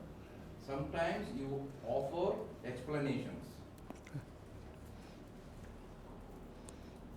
Yeah? Complete paragraph, right? No, if you relate to all of it. Keywords also भी चलेगा. Yeah, even words that you relate. Okay. Occasionally you discuss ideas. Okay, so you relate to that. Yes. You say it's true of you. Yes. Okay, occasionally he likes to discuss ideas. He likes to invite participation. He likes to encourage people to think and ideate. Right? He offers solutions. That's what he's saying. Okay. Let's take these 4 5. Okay, so let's pause here. Those of you who have experienced Savoor over a period of time, in not only in the current role but also since Savoor ji, right? Haan ji. You know, when I used to work for the Ambanis, if Mukesh ever called me Nandlal ji, I knew that my ass was in the fire. On the No, I'm not thinking that. So. I'm not thinking that. No, you're not, but then from time to time she will say Savoor ji, so it worries me. No, but which is why I dropped the G from calling.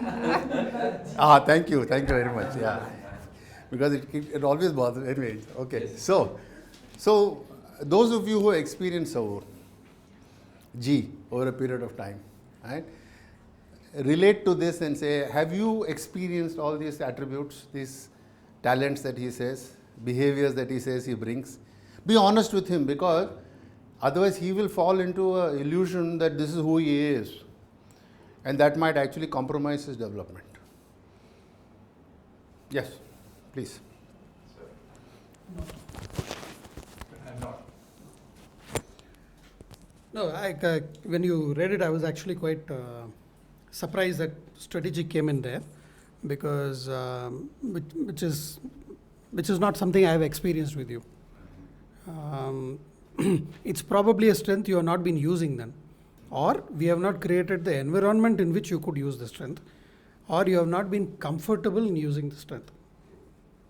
I don't disbelieve what has come out, but I would only question these, because normally all your interactions have been, I have question marks, can I do this? You're always seeking approval or permission to do things, whereas you're strategic, and that, Nandlal, to me is scary, because that means he must be facing so much of internal pressure, because he is thinking really big, but then he is asking permission at a much lower level.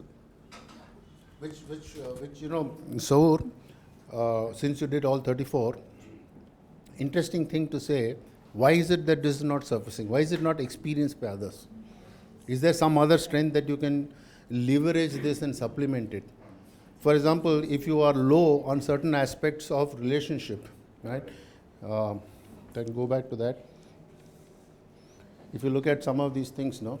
Look at those which are hindrances to people experiencing this.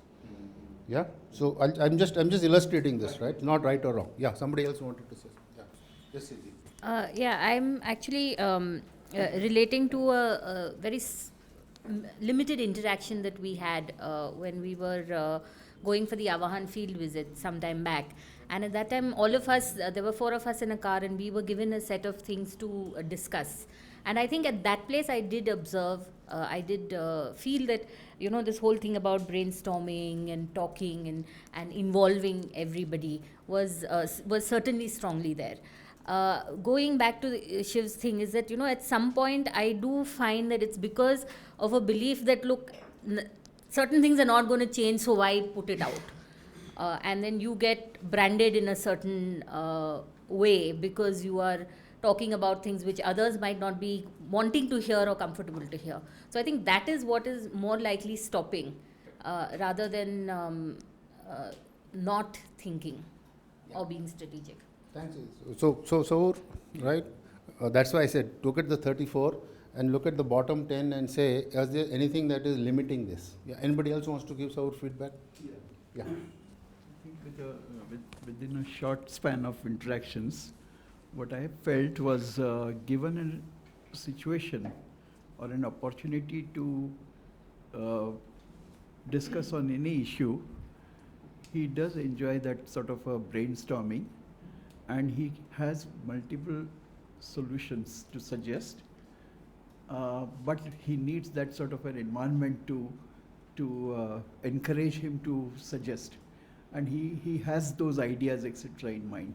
So maybe he is not proactively coming forward with it. This is what I thought. Okay, right. Thanks, Doctor. Yes, anybody else wants to share a feedback? Yeah. Yeah, Saurji, of course, is enjoying asking ideas, at the same time the questions. So you'll get to know who is doing what and how things like this instead of like this. So you'll get a clarity. But what I see as a gap is that after getting all these informations and everything, so that never get into the logical conclusions or to the decision. So what happens? Whatever we get, we collected the information that will stop there. Okay. And yeah. Okay. Oh, that's an interesting perspective. So, whilst there is information gathering and participation, here's a feedback to you, Saur, which says that doesn't seem to, transform itself into some actionables. Okay, and maybe then that you need to reflect on what other strength, you need to work upon. Anybody else wants to give Saur feedback? Okay, you don't know him very much. All right. So, who else would like? You would like to?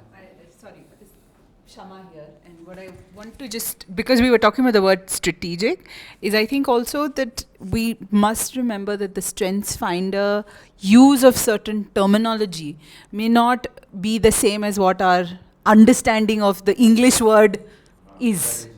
Right, so I think strategic in the context of Strengths Finder is something, and strategic is our people who are specially talented in creating alternative ways to proceed, and faced with a given scenario, they quickly spot the relevant patterns and issues, right? So, which in some ways is not very different. He is saying there's information gathering, but one doesn't see alternative ways of proceeding. It seems to get Closing is not closing the loop. correct. So to me, this was because we started talking, and I think some of us may be relating to experiences from years ago. I think I just wanted to highlight the language itself of strategic, and our understanding of it may be very different from the way it's being used here. Yes. So okay. Just a quick word on the tool. I also have strategic, but it's very different from what he has got it. No, I actually am quite amazed. No, 1 minute. No, 1 minute. No, 1 minute. No, 1 minute. Again, go back to the FAQs, right? The same term will be used as strategic as a talent, but the description will be different for each individual. Because it says that the utilization of those strengths are used in a particular way. Yeah, the personalized insight will be different for different people. So there are two people who are strategic. There is Shama who's strategic. There's me who's strategic. No, you're not strategic. Okay. So it's strategic, right? So these actual insights will be different for different people. Therefore, that is the great asset of the Strengths Finder, as even opposed to a PI that we are familiar with or with MBTI. The language for each individual is unique. The descriptor is unique. Because it depends on the choices you made, right? How do the choices interconnect? So we are saying that, therefore, two people who are strategic, right, and who are working together may actually work differently, right? Because the strengths are different. The strengths as they manifest themselves, or the behaviors that manifest themselves, are different. What are we concerned about? We are concerned about, this is the way I manifest myself. Do other people experience me in the same way? If not, then that's an opportunity for me to examine where I want to make investments. Remember, strength is about making an investment. Yeah. Okay. Anybody else? One more person who will share a feedback. Yeah. Okay. So I'll give you. You want to who? Who wants to share? Manjula. Yes. Saurji, I mean, no, it's a good insight. I think we need to work, you, me and Shama need to work together on how do we help you express that strength better. Okay. All right. So now who 1 minute. So, okay. Who wants to share? Manjula, okay, Tanga will share. Okay. This is achiever for me. Whichever was relevant to me, I'll just read it out. Yeah, I'll. Okay. You probably have a reputation for working many hours, so your team, class, work group can reach its goal. You routinely recharge yourself physically as well as mentally by toiling for hours on your task, projects, or assignments. When obstacle arises, you become even more determined to succeed. But I found this with another team I was just reflecting on, seeing it is not the same thing achiever is, that's what I wanted to tell, like when I was seeing the strategic, when I also read about achiever in other strength finders for other group members, these things were also not there. That's what I wanted to also say, like it is not the same description as it is for the others. Okay, who else has achiever here in this group?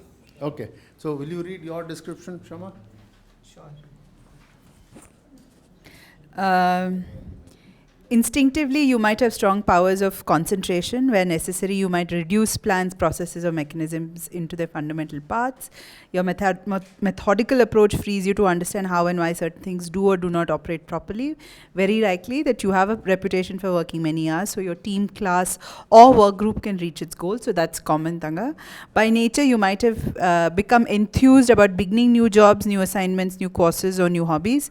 Perhaps the early stages of an endeavor motivate you to upgrade or perfect certain things. Sometimes you exhibit more energy or interest at the very start of a venture than at any other time. Because of your strengths, you might direct your mental and physical energy to required tasks, while optional tasks receive less attention. Under these circumstances, your ability to work or study for many hours at a time may work to your advantage. Your biological makeup might determine when you're most alert, efficient, or productive. Chances are good that you sometimes put in long hours performing assigned tasks. Perhaps you do whatever is required, even when it means inconveniencing yourself. Depending on your biological clock, you might work overtime late into the night or into the wee hours of the morning. You might choose to wake up 1, 2, 3 hours earlier than usual because you do your finest work when you're rested. You try to make the best use of your mental or physical capabilities. So you see that, that is why this Strengths Finder is unique, because it gives you, right, an opportunity to examine the insight as it is being offered by you. The analysis is not a commonplace analysis, right? I too have, some attributes that I can share, right? For me, and it will be different. And why is it different, right? Because we are, and that is the strength of the Strengths Finder. It acknowledges us as individuals. It doesn't cluster us and say that, like we used to, for those of us who are familiar with PI, right? The descriptor used to be more or less the same. A, B, C, D descriptors would be the same, and then someone had to interpret it. Depending on $9, I mean, it depends on your cutting the laddu into 4 pieces. Okay, so I'm saying, see, therefore, each report is unique. Don't compare reports and say, oh, you're also achiever, I'm also achiever, you're also strategic, I'm also. No, we bring the strategic process, the talent in different ways. Therefore, to know each other is also an advantage that two people can see how they work differently, and the advantage of them being together and, piggybacking on each other's strengths is the asset. Okay. Now, can you learn that, okay, there are some things that Shama does differently. Do you think it will be helpful for you, Tanga? Yeah, that's what, as I said initially also, it will be an advantage to learn from Shama. How do I also reach that point? Which is what we call the investment. So the investment is about building on the strength and saying, okay, Shama brings certain attributes.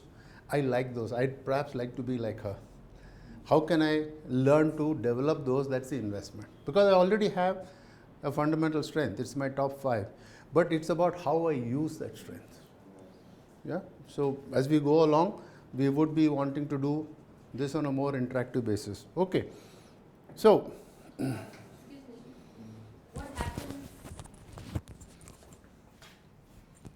what happens if there are some descriptions that you don't relate to, even within that?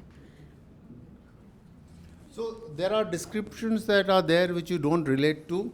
Now the question is to ask the same question, Siddhi, is to make the inquiry of others.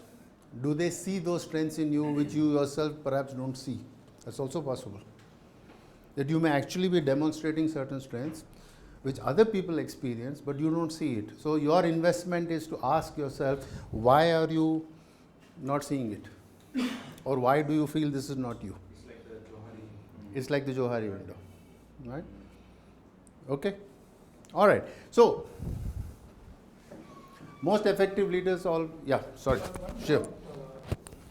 If two people have same strength and they are in the team, could that be cause for clash? Okay, so if there are two people with the same set of strengths, it's unlikely. Because, yeah. No, there could be a clash in terms of how you approach something and how you approach something, and that is where the investment is in terms of saying, okay, let me understand what your approach is, let me understand what your approach is, and what is it that would work effectively for us. That's what clarification I wanted, sir.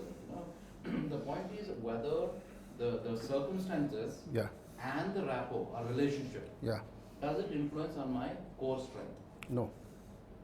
Your core strength, as you have expressed, is what you believe your strength is. That's it. It affects, sir. In my experience, I'm just sharing now. Basically, this is my strength. Yeah. I need the permission because he is my immediate boss. That's the organizational structure. But the strength. So that's no, my 1 minute. approach. No, 1 minute. Let's not get confused over, right? What is the descriptor here? What is the descriptor here? Strategic says people who are especially talented in the strategic theme create alternate ways to proceed. Yes. Faced with any given scenario, they can quickly spot the relevant patterns and issues. This is a broad descriptor. True. How do you achieve that? Through the process that is defined below. True. Right? Yes. Now, if you believe this is to be a strength, what Shiv is saying is, he doesn't see, what he is seeing is that he is not able to see your expression of providing those alternatives. He seems to get the impression that you keep coming to him for approvals. That's what I'm saying. No, that's okay. But why is he not able to see this latent strength? Are you not expressing that strength? That's what I'm saying. Yeah. My confusion, please help me to understand. Sure. This is my strength. Yeah. I relate to these words whatever I mark. Yeah. But the way I approach, the way I work in any organization for the matter, for everything, like if I'm taking a smaller or a larger decision, I need an approval by the immediate reporting officer. Okay? Right. And I don't know, because sometimes I come to a conclusion that the organization or the immediate boss might think it is wrong. So in that way I go for an approval. It does not mean that I don't have kind of a, this is the behavior I'm Correct. wanting. But we are saying that the strategic orientation that should be also be manifestly visible. This particular, especially talented, because top 5, create alternate ways to proceed. Yes, but if you create those alternate ways in your mind, right, it is not available to other people. That is the expression. That is the expression. If you're seeing alternates and you're seeing patterns, unless you share it and others can also see alternates and patterns, then we are not able to see that expression. See, let me give you. In that case, will the reporting officer also need to be thinking that way? Of course. No. He needs to think that, okay, how can I get Savur's contribution, expression? He needs to think That's the space that. providing. I said first is recognizing, second is also we are not provided the environment, and third is not the. See, let me give you my descriptor, right, of strategic, right? Because of your strengths, you work diligently to invent alternative courses of action. You notice new as well as unusual configurations in facts, evidence, or data. Others, however, can only see separate, unrelated bits of information. You are fascinated by problems that puzzle, confound, or frustrate most people. By nature, you long to know more, so you remain on the cutting edge of your field or areas of interest. Your inventive mind usually generates more possibilities than you can handle or fund. So, I'm thinking ahead of several things, and perhaps I ought to recognize that having wonderful ideas is great, but A lot of this needs also to see the light of day. So this itself is a limiting factor. And I know this is a limiting factor for me. I have great ideas, but very often I don't focus sufficiently to bring them to light, right? Then if I go further down, right? Nonetheless, you are committed to acquiring knowledge and or skills. You study everything involved in a situation and conceive entirely new ways of seeing or doing things. What you already know prompts you to ask questions and delve even deeper into a subject or problem. It's very likely that you may be viewed by some people as innovative and original thinker. Perhaps your ability to generate options causes others to see there is more than one way to attain an objective. Now and then you help certain individuals select the best alternative and so on and so forth, right? Now, the flip side can also be true, is it not? Yeah. I found some interesting patterns with what you read and what. Yeah. Because you also the strategic is. Yeah. Can I quickly read mine? Yeah, Because please. I saw some. Yeah, very go ahead. interesting patterns. Go ahead. You finally managed. Yeah. Need some help. Acha, you need some help. Technical support. Right next to Okay, mine the wrong website. As simple as that, okay. Yeah. I was logging in the wrong website, trying to put my username.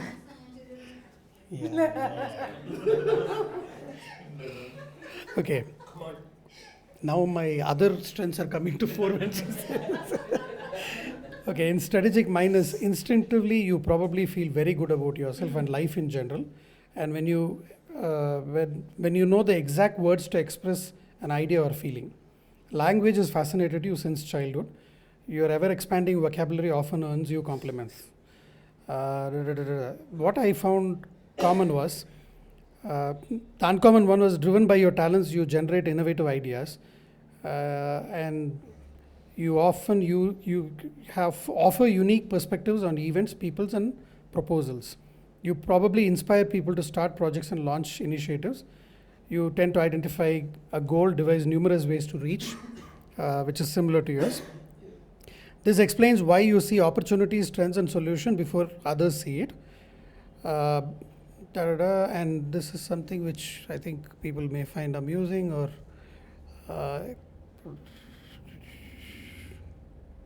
as one place where it says, you probably have more ideas than what you can do and what you can fund. That's what we have in common. So I found this whole thing about finding numerous ways to achieve. That's something Shama also mentioned in the Achiever one. So I'm saying that, look, this is about knowing your individual strengths. So effective leaders are investing in strengths, right? So top 5 is fine, right? At the moment. Why I urge you to go to 34 is also to see what is the next 5 and what is the bottom 10, right? The most effective leaders surround themselves with the right people and then maximize their team. What does it mean? Obviously not people who think alike, because then you will get this, outcomes will be the same, right? So you have to ask yourself, how will you surround yourself with the right people? What do you mean by the word right people? People who can complement? No, people who can actually help you to leverage your strengths more effectively. If all of us are the same, right, we are all likely to come up with somewhat similar kind of outcomes. So Bill Gates, his biggest challenge, useless marketing. So what does he do? He hires the best marketer that's available, makes him part of his team. With a lousy product and still sells, right? And funds all our projects. So we should at some level say thank you to Bill Gates for being an idiot, right? But also, and not buy Apple. All right. So the third is, the most effective leaders understand their followers' needs. This is really the opportunity. So he's strategic, I am strategic, you're strategic, maybe Siddhi is strategic, but each one of us operates on that plane differently. Right? So sometimes it can be very frustrating. It's so obvious you can't see it. No, you can't see it because that's not how you approach strategy, right? So lot of ideas, right? I can ideate, right? And you're saying, yeah, all that is fine, but to what effect? So sometimes it can be frustrating, right? So having complementary strengths can also create those challenges because you are not investing adequately to understand what is it that makes somebody else tick. So are we therefore going to reconstitute our teams? No, I don't think so, right? That's not the objective. But can we then within our teams, right? And this is an invitation to Shiv and to Shama at this point of time to say, look at the teams that are there with you, which is equally expandable to each one of you in your own teams, and say, if they have not gone through this process, ask yourself, will it benefit you? Be very selfish when it comes to self-development. Nobody cares for you except to give you an opportunity. Truth of life. People can only give you an opportunity. If you don't seize that opportunity and use it to your advantage, then you can't blame anybody. Right? It's like the old adage, parents, what can parents do? Offer you an opportunity to get the best education. Not necessarily the most expensive one. But if you don't leverage that, then nobody can say anything. Yeah? Okay. So again, identifies and so on and so forth. Individuals are able to gain far more when they expend effort to build on their greatest talents. So you're strategic, I'm strategic, Shiv's strategic, somebody else is strategic, but each one of us uses a different set of behaviors. So can we please say, okay, that's what makes him better at this than me. Same strengths. What makes him better? Okay, there are some things that I can possibly invest in. Okay? Right. So this is the whole bundle of strengths. Now he says, and this is, again we go to this. So just we did this exercise a little while ago. Person A and person B, strategic, activator, adaptability, maximizer, woo, achiever, learner, input, activator, focus. How can these two people work together? They can activate each other. But in order, pecking order, higher and lower. Right? On a strategic, achiever. They can provide input for the strategic nature. So this is how we ought to be saying, okay, these are the top 5. That's the top 5. How can we leverage each other? Yeah? To do that, you will have to sit down and learn to understand what is not the word that is used, but what is the descriptor about how I use that talent. Okay?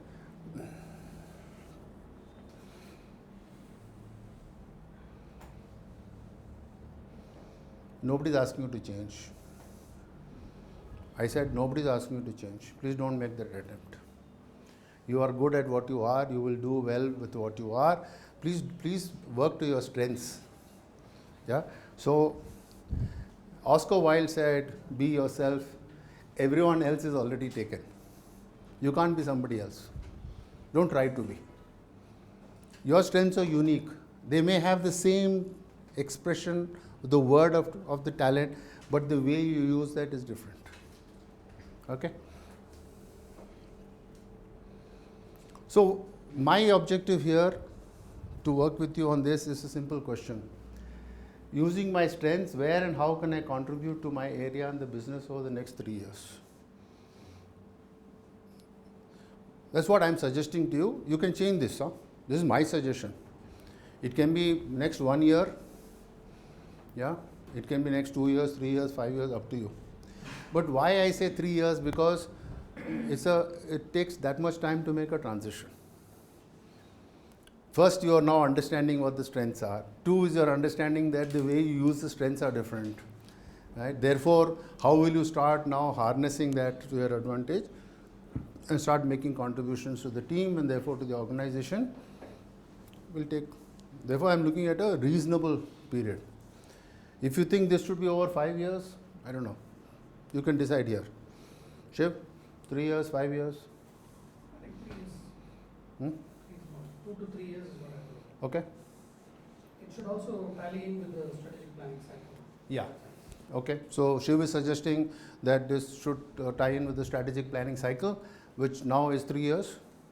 Actually, 1.5. 1.5. 1.5 to 2 years. 1.5 to 2 years. So maybe you want to reduce this to 2 years, maybe? I don't know. This is my suggestion because it will take at least 1 year to internalize this, right? And then 2 years to sort of, yeah. Okay. Siddhi.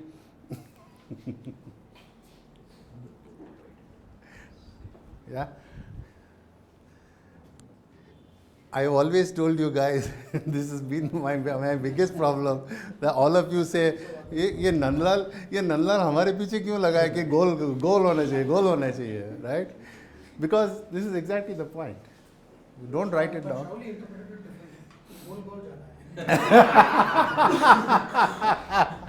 Well, coming from a Bengali, what do you expect? No, I'm saying coming from a Bengali, Rasgulla will always be goal only. So Shauli will kill me next time, but doesn't matter. So will Angie. But I'm just saying, look, if you don't set a goal, it doesn't mean that it has to be for yourself.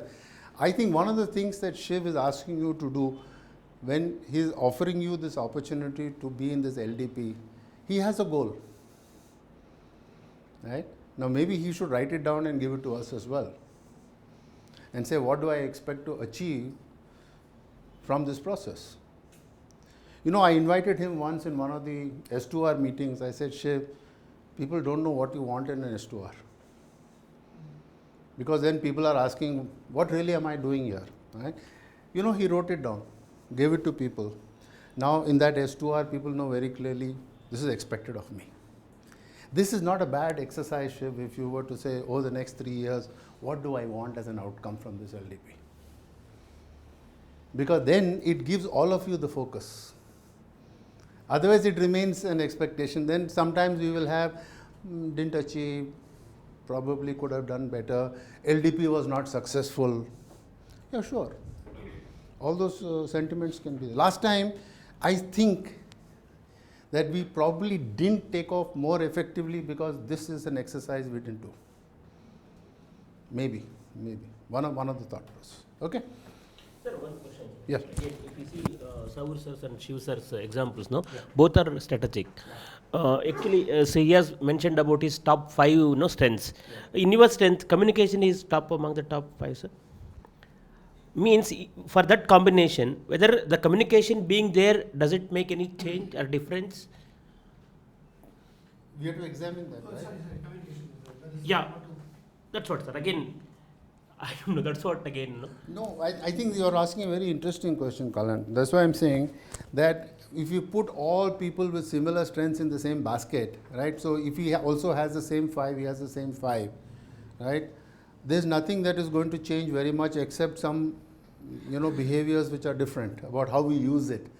But how can I leverage his talent and how can he leverage, for example, if organizationally one of the things that Saur needs to invest in is communication. Yeah? Where does he go? Attend a class with me, you're not going to help. Right? But can he connect with Shiv and say, Shiv, you seem to have this as a strength. Can you please tell me how you use it? Which is why Shama said at the beginning that we are going to use different processes. We'll have coaching, we'll have mentoring, we'll have people, We won't have Nandlal coming and giving you gyan. All of you need to share of yourselves in this process. Okay? Right. Yeah. Okay. Yes, Vicky. Yeah, this whole thing about the goal, and one of the top strength is adaptability. And a lot of the statements that go with adaptability is about living in the present and kind of moving towards whatever happens, adapting to whatever happens and all that. And, maybe that's why I also feel uncomfortable with setting something myself, because it is about the context that drives me rather than something in the future. So that was just what I wanted to share. Okay. Thank you for that. Yeah. This invitation you had for me to write down my expectation of the LDP, I can do it for the overall program, but I would like each individual around here to do their own expectations when they come next time. for us to take a look at how those all match up. Yep. That sounds good. All right. So moving on from here now, right? Let's just quickly get down to the basics. Okay. This is how, strength domains are split, right? Relating, these are the strengths that go with that. Harmony, communication, empathy, includer, individualization, relator, responsibility, impacting, command, competition, developer, striving, and thinking, right? This is how they are clustered, right? So this is a broad cluster. Now, you don't have to stretch yourself. I sent you a note, right? Read that. Yeah, it's yeah, the MBTI वाला में ये सब है, right? कोई नई चीज़ नहीं है.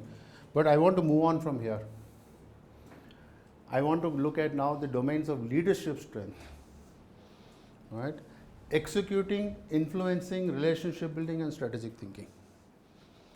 Again, clustered into these four, right? What is the descriptor here? Know how to make things happen. The ability to catch an idea and make it a reality. Influencing, reach a broader audience, sell the team's ideas inside and outside the organization. Relationship building, glue that holds the team together, create groups and organizations that are much greater than the sum of their parts. And finally, strategic thinking, focused on what could be, absorb and analyze information to make better decisions. This is the whole fulcrum on which I would like to take the LDP, right? Leadership, because the LDP, we use the word leadership development. Leadership development is about being able to use these paradigms more effectively, right? And then the question is, how many of us fall in which category at this point of time, right? Let's take a look. So what are all the, themes which are falling under executing, influencing, relationship building, and strategic thinking? These are the themes. So quickly take a look at your own report and say, are you equally distributed in the basket, or are you largely in maybe if you are here and there, then maybe the opportunity to look at some of this would be helpful. Yeah. So at this point of time, just do that exercise. Look at your report and say, where do the bulk of your strengths fall? Yeah. Are they here, here, here, or here? Remember, you need to have a combination, right? And an effective combination, right? Which is why I say that if you look only at top 5, you may feel, oh God, I don't think I can achieve this. So that is why I say go drill down a little more. How deep can we go? Go up to 10. Go up to 10. Because the analytical process is like this, right? We say look at the first 15 and then look at the bottom 10, right? Because everything, the bottom 10 are the ones you can safely take away and put in a trash basket if it's not relevant, right? The top 5 is on the table. The next 5 is something that's available to you. Then you have to ask yourself, can I start using this? And we have seen that if you want to be effective here, you must have a reasonable combination of these four elements. If you are falling altogether only in one basket, the challenge is then, are you effective as a leader? Probably not, right? Or you could be effective as a leader in one domain, but perhaps organization expects you to be a leader across domains. So if you are good only in relationship building, right, not bad. But as an organization leader, I want you to have a blend here. So which of these can I reach into? Which are not, they are not in my top 5. Maybe it is there in my 6th or 7th. Yeah, it's possible. Right? Are you with me on this? Yes. Okay, good. Yeah, please take your time. So saying top 10 or you first where you said No, to take the top 5 because not everybody has done the 15 report. Yeah, just to share, there's a nice Excel file that you can get. Yes, I'll show you that also. Yeah, I know. You can look at the organizational breakup, right? No, but I'll give you a simpler process, right? So have you done this? Have you put all of this into baskets? Yeah, so how many of you are well distributed? How many of you are falling into some vertical? Yeah, Tanga? One is executive and strategic thinking. So executing and strategic thinking, so these two are not there at all, okay, yeah. Two in executing, one in relationship building, and two in strategic thinking. Okay, okay. Nothing in influencing, okay, yeah. Executing and relationship building, okay, all right. Huh? They're all 5 in relationship building? No, nothing in relationship building. Oh, interesting. Okay, okay. Yeah, Manjula? Executing, relationship building, and strategic. So there's nothing in influence. Okay.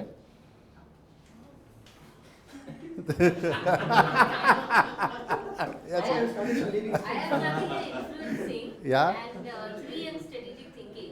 Influencing and strategic Yeah, but I thinking. think only Manjula and I only can influence Nitin, so we don't have influence. I can't influence even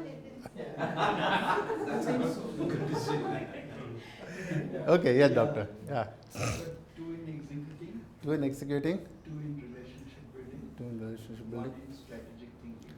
Yeah. Nothing in, among top 5, nothing in influence. Yeah, so maybe you should be asking this question that if you can leverage something here, could you become more effective in the use of your strengths? Is it really required that you have to be influencing? You have to be. No.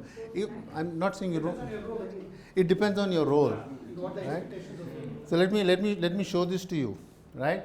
This is my top 5. I said let me give you an illustration rather than beat on. So this is my top 5. Empathy, right? Strategic, deliberative, connectedness, achiever, right? I'm saying effectiveness as a counselor or coach is the way I looked at it, right?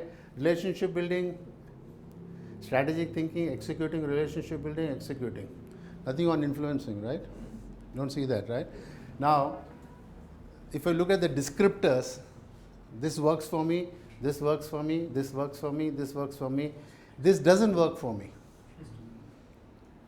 It actually doesn't work for me, and very interestingly, I'll tell you why, right? Let me read my descriptor. Let me read my descriptor of achiever, right? You would say achievers are people who are especially talented in the achiever theme and have a great deal of stamina and work hard. They take great satisfaction from being busy and productive. But let's look at the behaviors. By nature, you put much effort into keeping various areas neat and shipshape. When others notice and appreciate this ability, you are quite motivated to maintain a high level of tidiness. Driven by your talents, you toil with little rest and enjoy it as long as you can partner with individuals who share your strong work ethic. Having slackers in the group certainly tries your patience, especially when they are content to meet the minimum expectations. Your drive to do more and better work undoubtedly annoys and even threatens them. Yeah, fact, right? Chances are good that you naturally resist being held back, restrained, or controlled by people or events. You much prefer to be in charge of situations, materials, schedules, budgets, human resources, processes, or decisions. Waiting for someone else to issue orders or level judgment certainly is not your forte. That is strength. So it's not my strength. It is very likely that you typically immerse yourself in intense activities. Preferring a fast pace, you thrive on excitement. You appreciate being surrounded by like-minded individuals. They motivate you to expend even more energy accomplishing whatever needs to be done. You stay busy and work hard whenever it is necessary. Because of your strengths, you naturally concentrate your physical and mental energies on doing whatever needs to be done right now. You have a natural gift for living in the moment. This explains why you need to produce meaningful results each day. So I'm saying, what do I need here? Patience. I need to have the ability to say, okay, we are not alike. So very often one of the criticisms that you have offered me, right, at least not all of you, Shiv has certainly offered it, right, I'm sure others may be experiencing it, is the fact that you find it difficult to connect with me sometimes. I can be very impatient. Why? Because I'm driven that way. Right? I keep saying, okay, move forward. If you keep on telling me the same thing over and over again, I can't deal with it. It irritates me. So, am I effective as a counselor and coach? This is actually, whilst it is my top 5, one of the strengths, this is actually being counterproductive for me. What do I need more? I need much more to be patient. Right? I don't have it. I'm a very impatient person. I like to be surrounded by like-minded people, which is a criticism that has been leveled against me, that you can very quickly disconnect with people with whom you don't connect. Shiv has told me that, right? Because that at one level, if the wavelength is not matching, I'm indifferent to you. Is it good for me? No, it's not good for me. Right? I recognize that. Now, I can say, okay, this is who I am, take it or leave it, but how can I be effective? I can't be effective. All this actually connects. Right? I'm able to connect with people, I'm able to see, I'm able to give insights, right? I'm able to bring up alternatives, right? And all of that. But this is something that's not there. So there is empathy, but there is no patience. Now, if I have to become more effective as a coach or as a counselor, what do I have to work upon? Not this is already a strength for me. This is supposedly a strength, but which is actually being counterproductive to my capabilities. So each one of you may perhaps want to do a similar exercise, and I'm suggesting that you may want to do this across my team, yeah, my organization. Now, what is the organization? We can't ask the organization to take the strengths finder, right? The organization is very simple, right? This is how you get the organization. You take all the responses of people, you tabulate it, right? And express each one of these as a percentage of the population, right? It's a very simple exercise, the same thing that Siddhi has got on our Excel sheet. You will then get to see the profile of the organization. So you look at this is a sample organization, right? It's only for discussion purposes. So you can see here as an organization, what does this stand for? What kind of, which are the 4? Execution. Let's go back to that, just for that you can understand this. Yeah? Okay. Executing, influencing, relationship building, strategic thinking, right? So here is the information of this organization. Executing, high, generally. Influencing, low. Relationship building, high. Strategic, moderate, right? Now, this is my team. This is not my team. This is also my organization. This is how my organization is. Okay. Now, if we go beyond this and say, how should my organization be? A lot of stuff. Right? So maybe you need. So this is an exercise which now needs to be done. At least begin with this, with the 34. Go back to this and saying, right, my team, which could be the 34 participants here, maybe more, or you can do it individually. Then you simply do a very mathematical, right, not necessarily the best way, but perhaps a simpler way. Can we do it quickly if this was the same as the Yes, you can. So if we don't have everybody from the organization here. we have now? You can do that. You can do that. Then you will get this.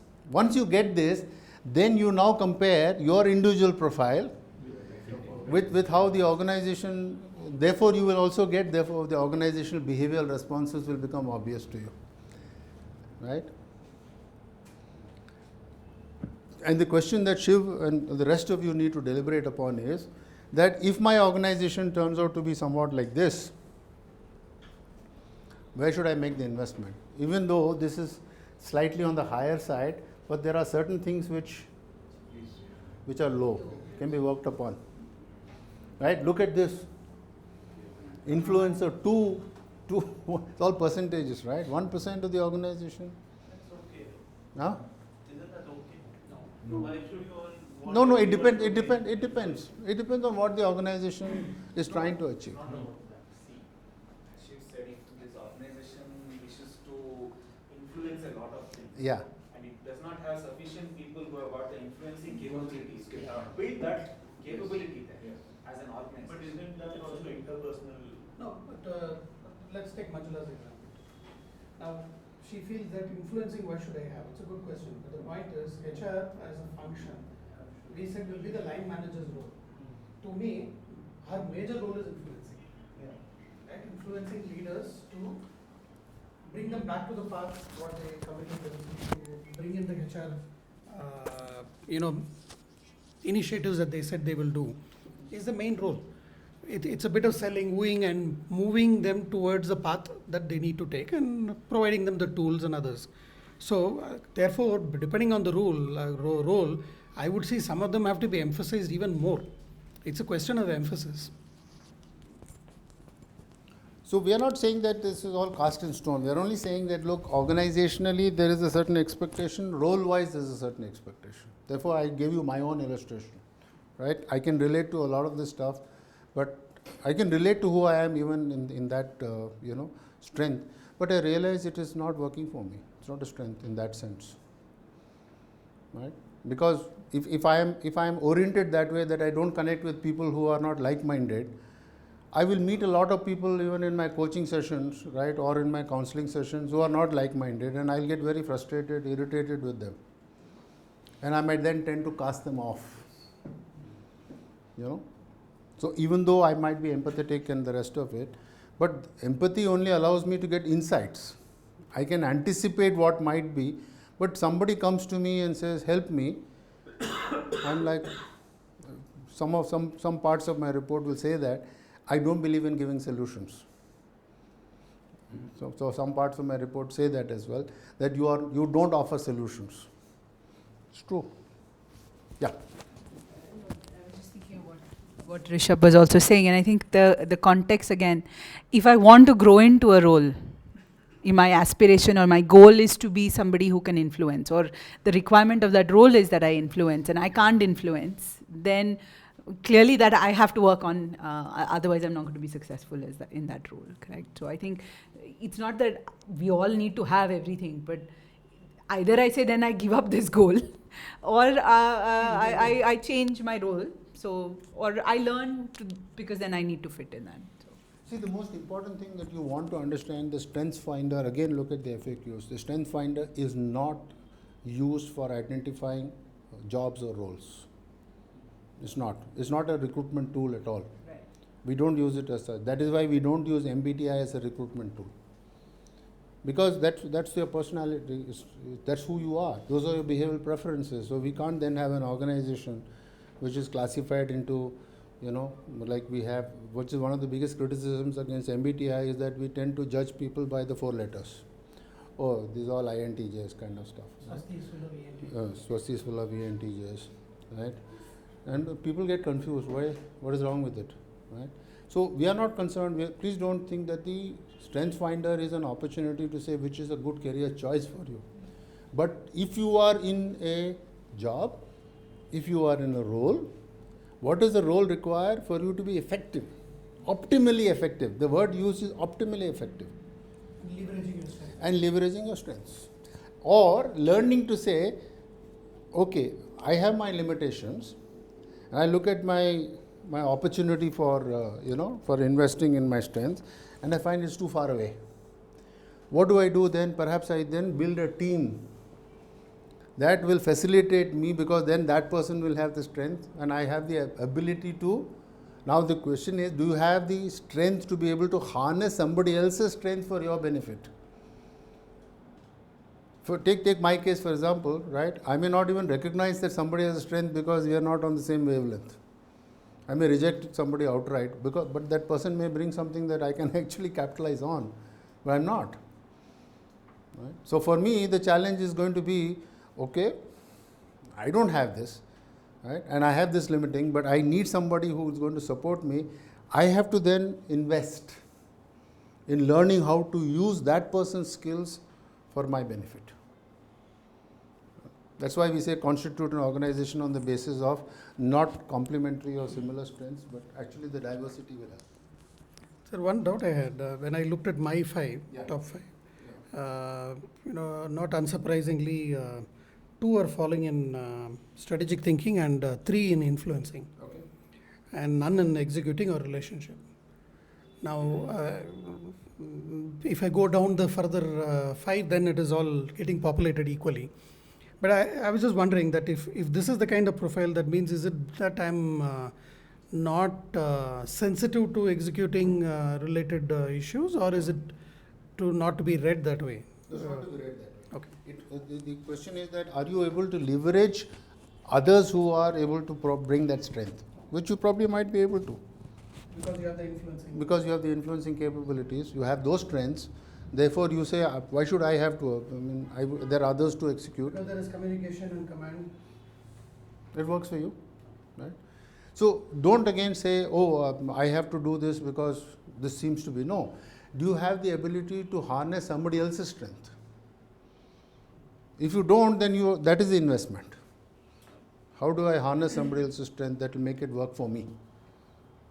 Yeah?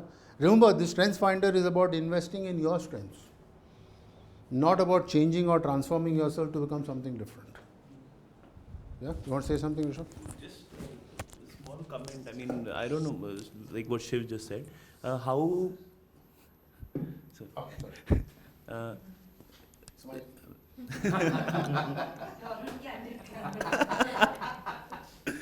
So this one, in strategic thinking and influencing, so you move.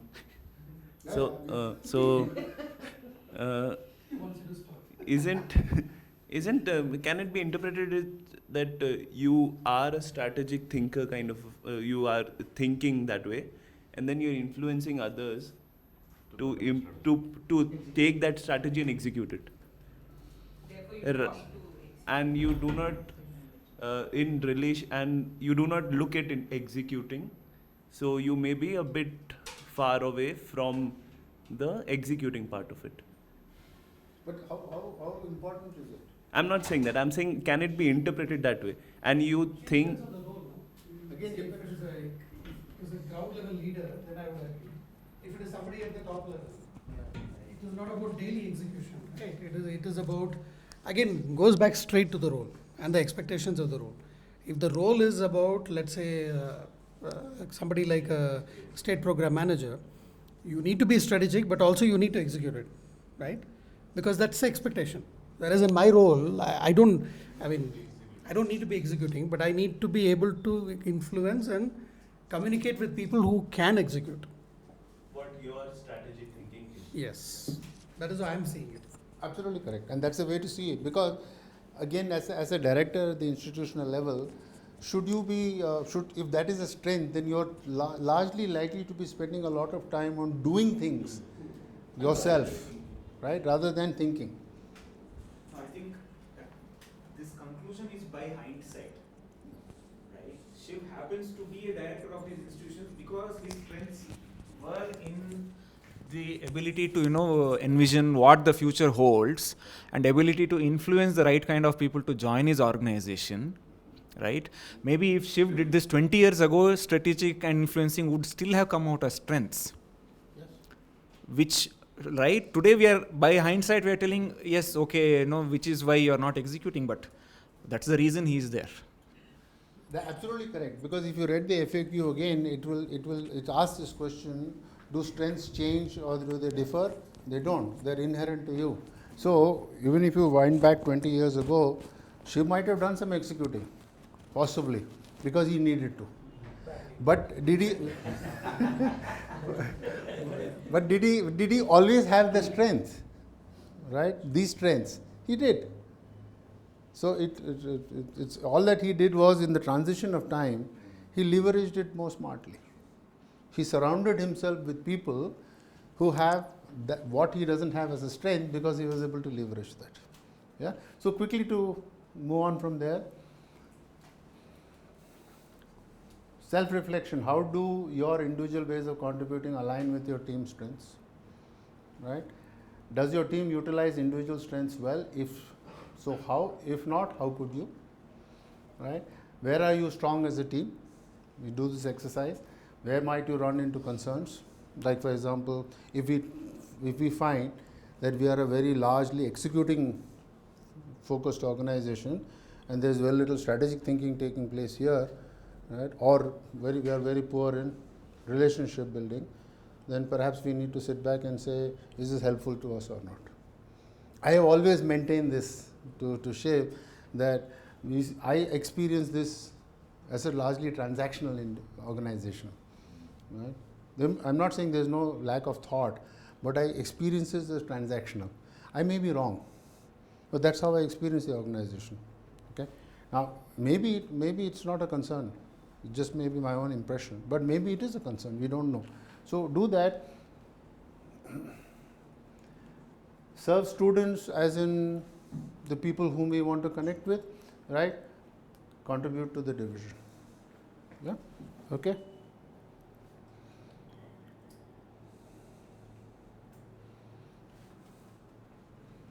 So why would you do this? Trust, compassion, stability, and hope. These are the 4 pillars of how a leader ought to. People will follow anybody whom I can trust, who shows compassion, who has stability, who has hope. Raghu's peace is there. Huh? Shama says peace is there. Raghu's into peace. Stability. Yeah? Okay.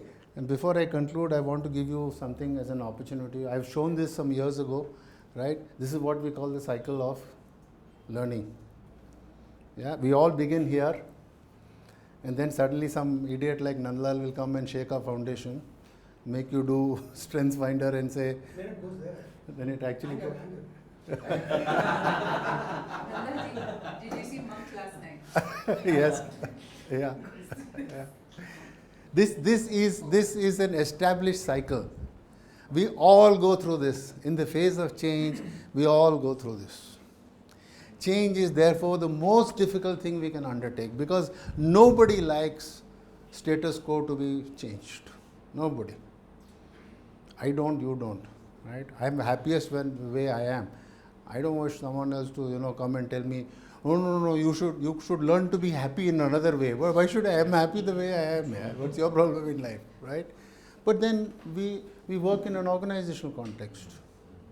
We are given leadership responsibilities. We have this appraisal system. Somebody gives me feedback, and I say, like Cullen would say, okay. First, I would, so Cullen goes up to this point, and then decides to do something about it. Maybe a little bit of bargaining takes place. Then he finds there is no success sometimes. So you will actually experience this. This is a very real phase. Let me tell you that this is the most dangerous phase of transforming. This is still okay. This is the most dangerous phase, when you can feel inadequate. That's when people exit also. This is when people begin to either exit or they rebel. Both happens, right? This is a phase when we all need to, and remember that all of this, if you look at the continuum, it has to be on time. Therefore, when I suggested 3 years, in my experience, it takes that much time to make this transition to come to this stage. Once there is acceptance, then you will move forward. And then the cycle will repeat itself. From acceptance, again, you go to stability, then somebody will destabilize, and this cycle will repeat itself. Right? Remember, therefore, I'm not suggesting you change. The last thing I want to do, I know how difficult it is. I know how difficult it has been for me. I was in Brook Bond Hosur factory, which is now Hindustan Lever Hosur factory, where we used to make instant coffee some years ago. I have not been there for 26 years, right, when I last left, right. So I went back there, and interestingly, on the invitation of a few people, so I went there, my former colleagues, many of whom have retired or got promoted, moved to other places, some 50 people waited to greet me, right. Some 50 people waited for me and my wife. They gave us a felicitation, right. I was actually taken aback. I didn't expect any of this, because when I left the factory, I did my job, I went. Even at that time, many employees were not very keen to give me a farewell. These are some of the sentiments people express. What has he done for us that we should give him a farewell and stuff like that. 26 years later, there were guys who were waiting for me and said, right, what you did for us 26 years ago, right, is now we are able to appreciate that better today. So at that time when I was trying to work with them, probably they were here. They were angry. What is he trying to do? Who is he to tell us and so on? But we have grown old together. Right? They have, in fact, interestingly, about 50% of that population, and I'm talking about mostly workmen, right? 50% of their children are now studying abroad. Right? Now they attribute it to me. I don't know what I didn't do. I didn't do anything. But They wanted to keep them away. yeah, to keep them away from me. Yeah, saying that kuch bhi karo, right? Don't expose him to Nandlal. But I'm saying that look, they have come to this stage now of acceptance and saying that look, the transference and the transition is taking place. But it takes time. 25 years for God's sake. I mean, I don't know when some of them made the transition, right? It will take time. And time is never on your side. Please remember. You have to make time for it. You have to make time. Remember, and I actually have a very interesting device that I can show you today. I don't know, some of you may have seen this, right? I started learning to use this. Any of you seen this?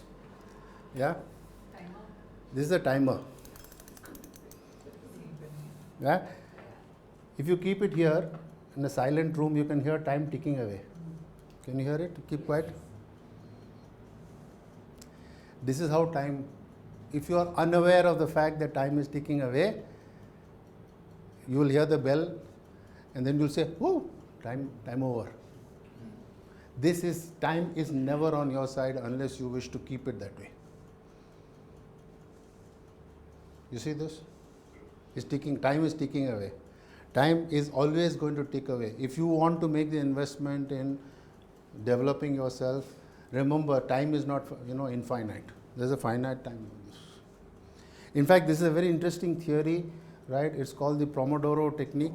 Yeah, it's called, it was actually discovered by an Italian who was wondering how to manage his time better. So he went to the kitchen and found a Pomodoro, which is a tomato, which is a timer shaped of a tomato. Then he said, let's experiment.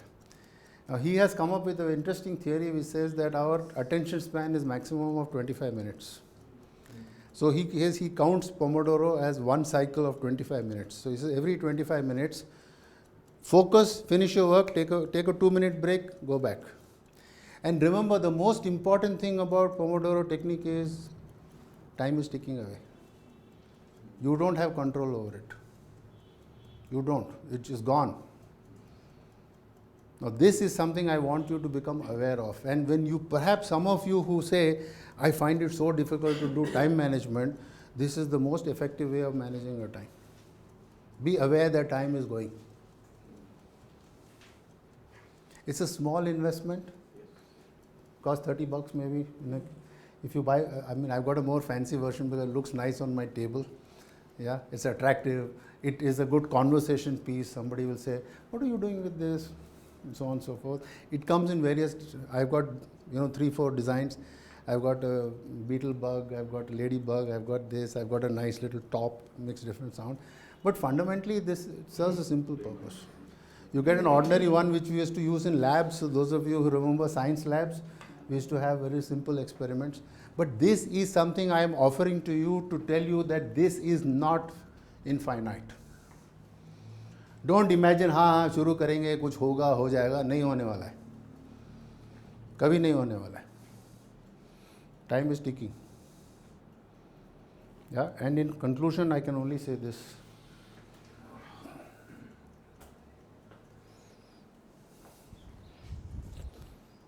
Not waste your time trying to say what you didn't do, but say how far you have come. So I always keep saying, don't look back.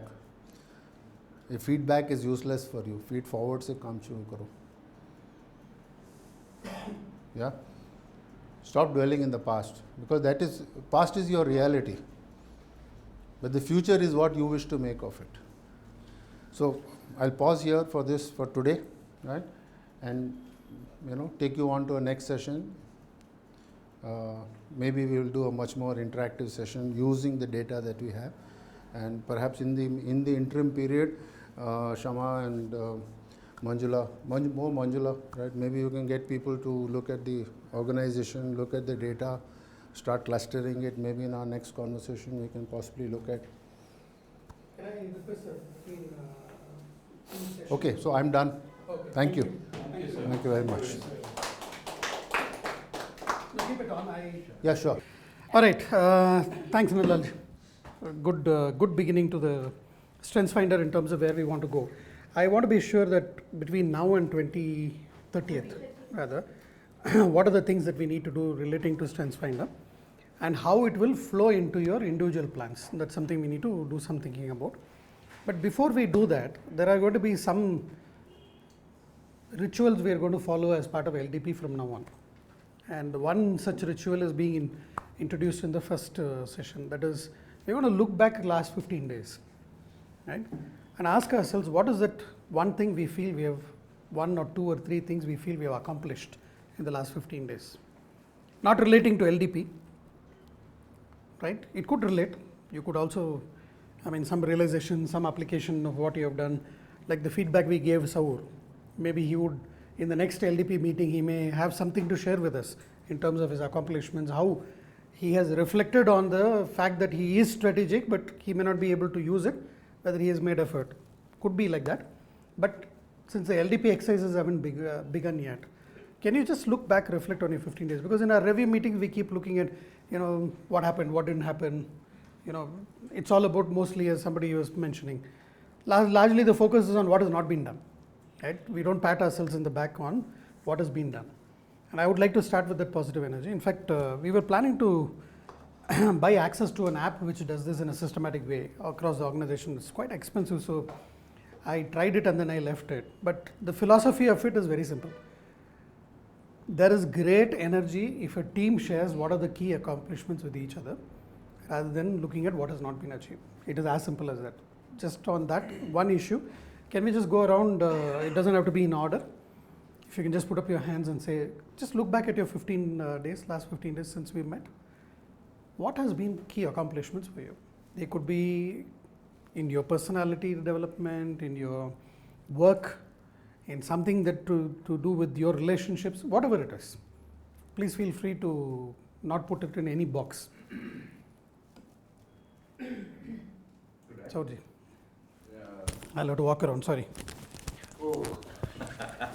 You can pass it on, that is probably easy. In this past 15 days, I consider accomplishment is like, it was a challenge to have a dialogue with one of our partners in Karnataka. It is a tough partner. We sent a letter to them. But I could successfully resolve that issue. And they have shown an interest of being on board.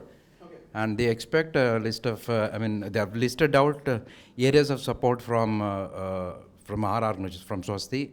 I think it's ended with a very positive note. That is, I think it's an accomplishment. Okay. Anything else? As of now, this is the answer. Right. If I remember one more thing, I'll just share later.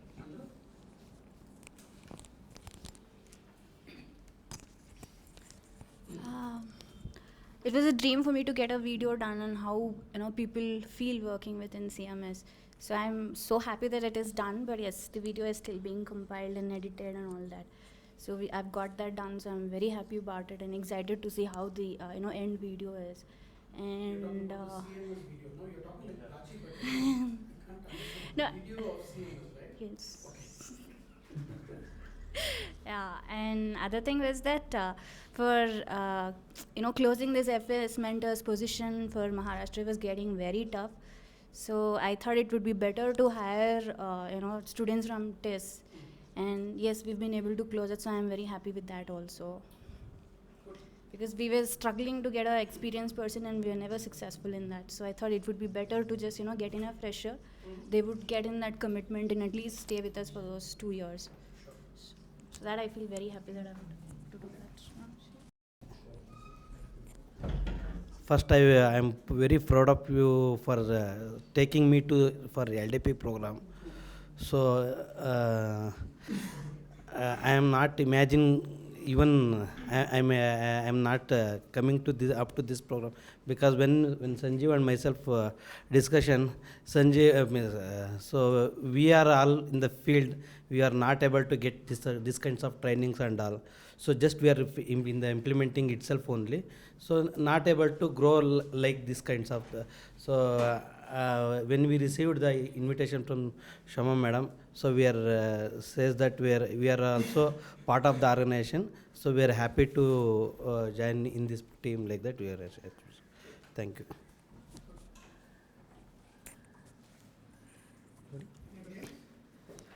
Yeah, just one small one in terms of program.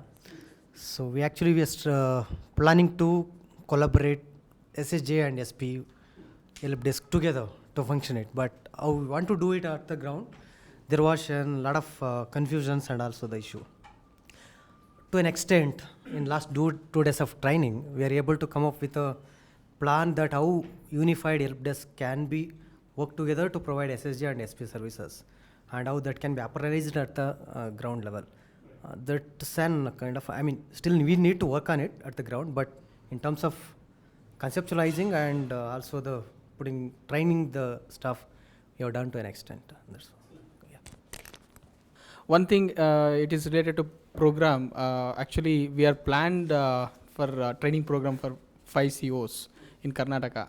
So unfortunately, that program was postponed. But the CO response is very good in terms of nominating the members and response to the email and all those things.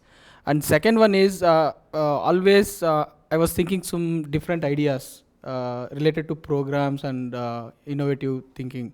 So I never put it into the paper or this thing. After this session and after I get that report, that Gallup reports, I read through that and I put it in in my computer. So what are those things can do and how entire process I wrote it in my language. So I don't know full this English kind of a thing, but in my concept in my language. So maybe with your all your support I can execute in our working areas. Thanks. Yeah, so past few months we have been working on a few relationships, building new partnerships, and some of them have come through, like I think the meeting that we wanted to have with one foundation, Wish Foundation. We tried really hard to get a meeting, and that happened. And a couple of other things again in terms of relationship building. One was with a Microsoft research team. That went well, and there are a lot of opportunities that we see there. Third is we have been working with our partner SevaMob in providing preventive care services with our other partner Swati Mahila Sangha. There had been a lot of gaps in the service provision and a few other issues that were identified, and we worked on them, and we have now we have arrived at a point where we can say, okay, these are the issues and this is the way to go forward. We have a proper action plan to take that forward. So yeah.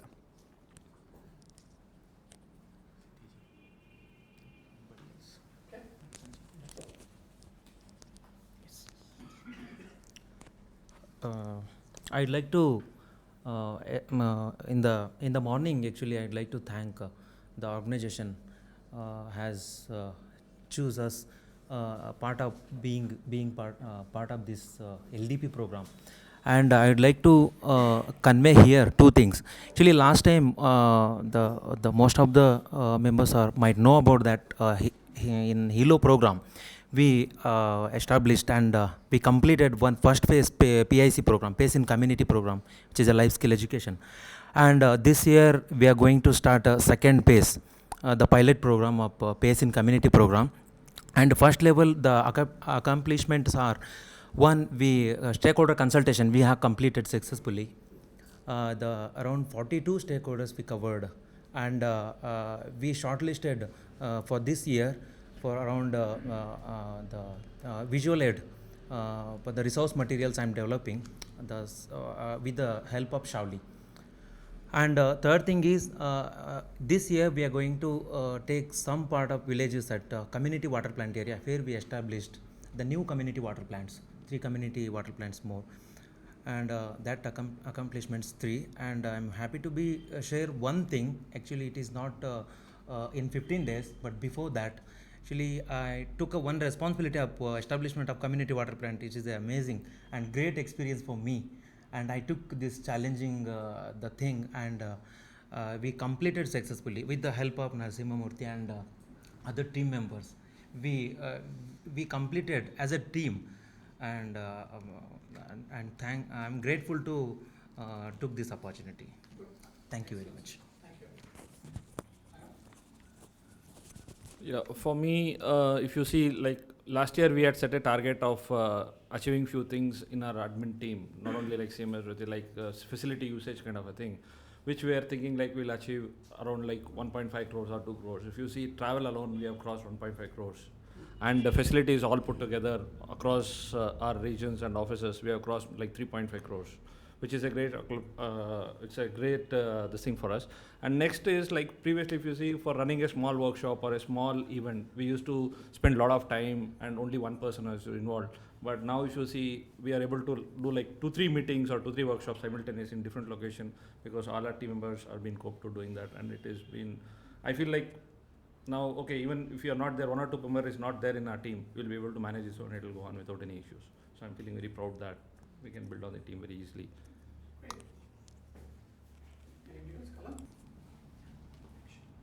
Can I start? Yeah. Okay. Kallan here. See, last 15 days really the very useful and very productive for me. Last week we completed 3 days national level workshop at Hyderabad, where we come up with a template for finalizing the plan. There again, a lot of good discussions happened, and the unified the help desk concept also came there. I think that was really one of the important the accomplishment I can say. I cannot again, it is not the, we have a template to help the CO to prepare their budget. So it is a list of all the activities, but it needs little bit customization to suit each CO's requirement. I think that was one of the biggest thing happened in the last 15 days. The other one is again last 3 days were very, very important, useful. Because now we started our completed first round of induction for our Pragati team. And Pragati is totally a different ball game if you compare to other the 87 COs. And a lot of modifications we made and a lot of changes also we made, starting from the content to the methodology. And also that really helped us to how to take it forward to the next level. And 2-3 important again different ideas are coming up.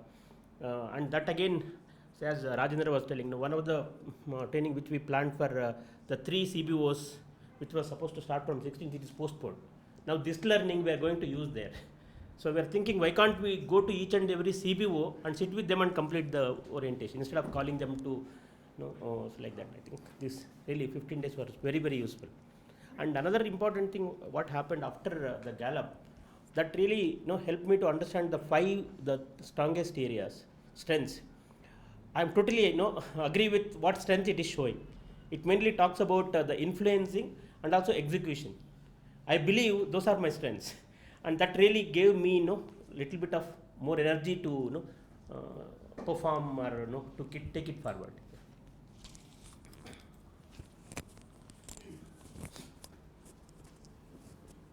Dr. Daniel, last 2 weeks, I think one of the best achievement was that we could have a detailed discussion with Shiv and Raghu on the regarding the member survey using MECT and the decisions thereabout. Not only that, but we could convey all these decisions to all the state teams by conducting a telephonic conversation on Skype or on common number, etc. And we have been able to refine all the plans of all the states to roll out MECT clearly. That was a very heartening type of reassurance to us. It will progress. Second thing that we could probably do is, milestones that we had developed during QRM for different pillars, including the meal. So I have been able to add a comment under each of those milestones whose role will be primary in respect of each of the activities or each of the milestones that we have developed. Not only for meal, but even other pillars have tried to make an attempt because we wanted to have a tool for monitoring the performance of Rio. And that monitoring will have to be related to those milestones, because the progress vis-a-vis each of the COs will come primarily through Rios. And that is how I've tried to relate that and then make the form for the Rio. And third important is plan for the analysis of our detailed analysis of copy. That we have prepared. I've talked to the SPSS person in our office itself, and next week we are going to explain to him to go forward with the analysis. Thank you. Anybody else? Mike should not share. Yeah, I think what was, I don't know whether to call it an accomplishment, but something that gave me a lot of satisfaction was that there were these opportunities that where I was able to share things that I know and also learn from others. On that one, specifically in the Avahan meal, to work with Prachi on looking at a dashboard and going to Google, reading a lot, looking at some interactive dashboards in Excel, and we've still not reached the end, but that whole process, and then learning that Prashant had done a very nice visualization of all the copy data, and that there's a lot that we can learn from him, and just knowing that there are these other resources which I was completely blind to, because I didn't know that those kind of skills existed, and probably assumed that it wasn't just there. So that was very heartening. And then again in one other presentation where we had to do to a client, just helping out in moving the analysis one level higher and being able to share that and transfer it rather than just do it myself, which is where I usually operate. Okay, great. Over the last 15 days. We had lots of issues between Swati Mahila Sangha and Swati Jyoti, the bank we had set up. And we had a very good meeting in SMS, which I believe was very good, very constructive, very tense, but at the same time led to a lot of good outcomes in terms of what we need to do. I think that to me was a highlight of the last 15 days. The second is, our group, we keep talking about it as Catalyst Group. Whether we operate as a group has been quite a bit of a challenge, because there's so much of difference in the way each of the sectors and CMS, the way it has been growing. It's becoming quite difficult for people to collaborate. And I'm very happy in two fronts we have made major progress in the last 15 days. One is on finance. We restarted the group finance reviews, and we have started coming together, looking at the group as a whole. And it's pretty stunning what, as a group, where we are headed towards. And in HR, I'm happy that I made a pledge that I will work on LDP, and we've been able to give it time and push it, thanks to Shama, Nandlal and Manjula. That's another big highlight for me, because believe me, I think about LDP every day. It's not an activity for me. Every day I think about what's going to happen, how we're going to. In fact, I can't wait for the main sessions to start, where we're going to be coming into some of this. So I'm very excited. It will continue to be the highlight, and I keep reminding myself I'm great in starting, but not good in finishing, so I got to be careful on that. Personally, it's been fantastic. I lost 2 kilos. I don't know whether any of you have noticed.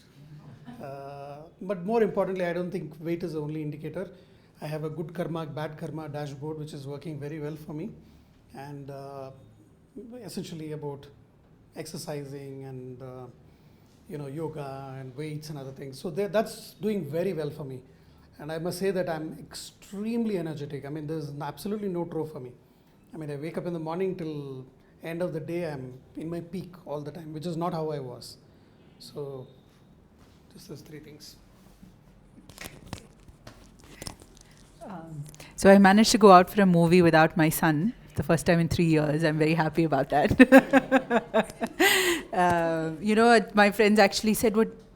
All your movies he came to?" I said, "No, it's the opposite. We didn't go to that many movies." So I would highly recommend Dam Laga Ke Haisa. And I actually went back after a year to strength training. I was at Kantirva, and very happy with myself, because I really thought I wouldn't be able to do what I was going to be required, and I did.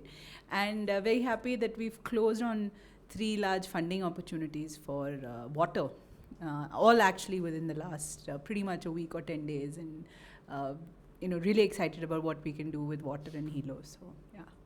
It's not even your agenda, but you did. Yeah, so. Great. Anlaji, anything from you, sir? 15 days. Let's see now. Last 15 days has been exciting. I took a long trip down to Chennai, attended my, I went via Brook Bond factory, met my old colleagues, went down to Chennai for a wedding, my cousin's daughter's wedding, came back via Kanchipuram and, washed my sins. Right? Hopefully I will not accumulate that many more over a period of time. But it's been a wonderful period of, I would say, understanding myself. The last 15 days, more than 15 days, the last 1 month has been a very interesting phase of understanding myself. I want to share very openly with all of you in this forum. I've been very angry with myself, right? I've been very angry with the world at large because there are occasions when I felt, I wasn't appreciated enough, where I felt I wasn't wanted enough. This phase, I think at some point of time, I don't know whether you have experienced it, but there are moments for me when I feel extremely depressed. And I cannot say that the depression is gone, the depression remains. Only thing, the depression doesn't, last as long as it used to in the past.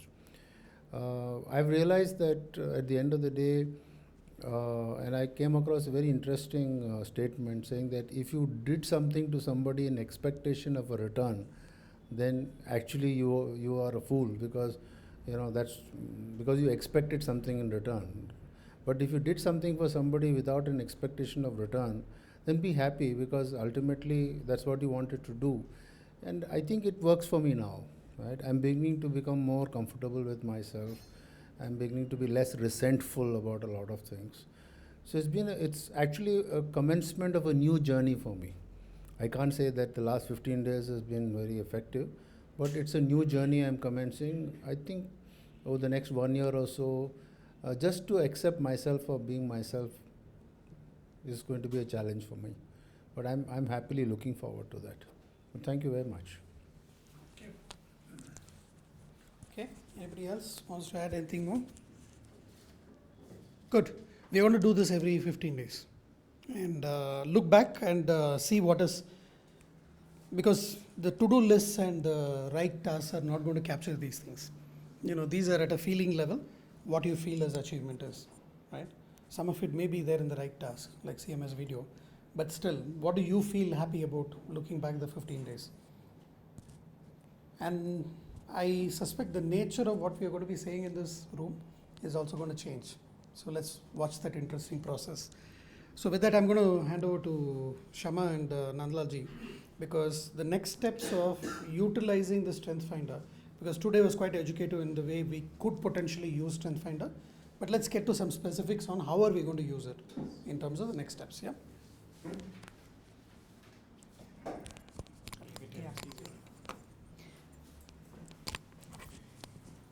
All right. I think hi Satish. What we want to do with the Strengths Finder, there were a lot of questions, and I think before we come back next time, there's actually quite a number of things that we can do. I'm going to put out what I made a note of as we were talking, and therefore, we can all agree and sort of conclude.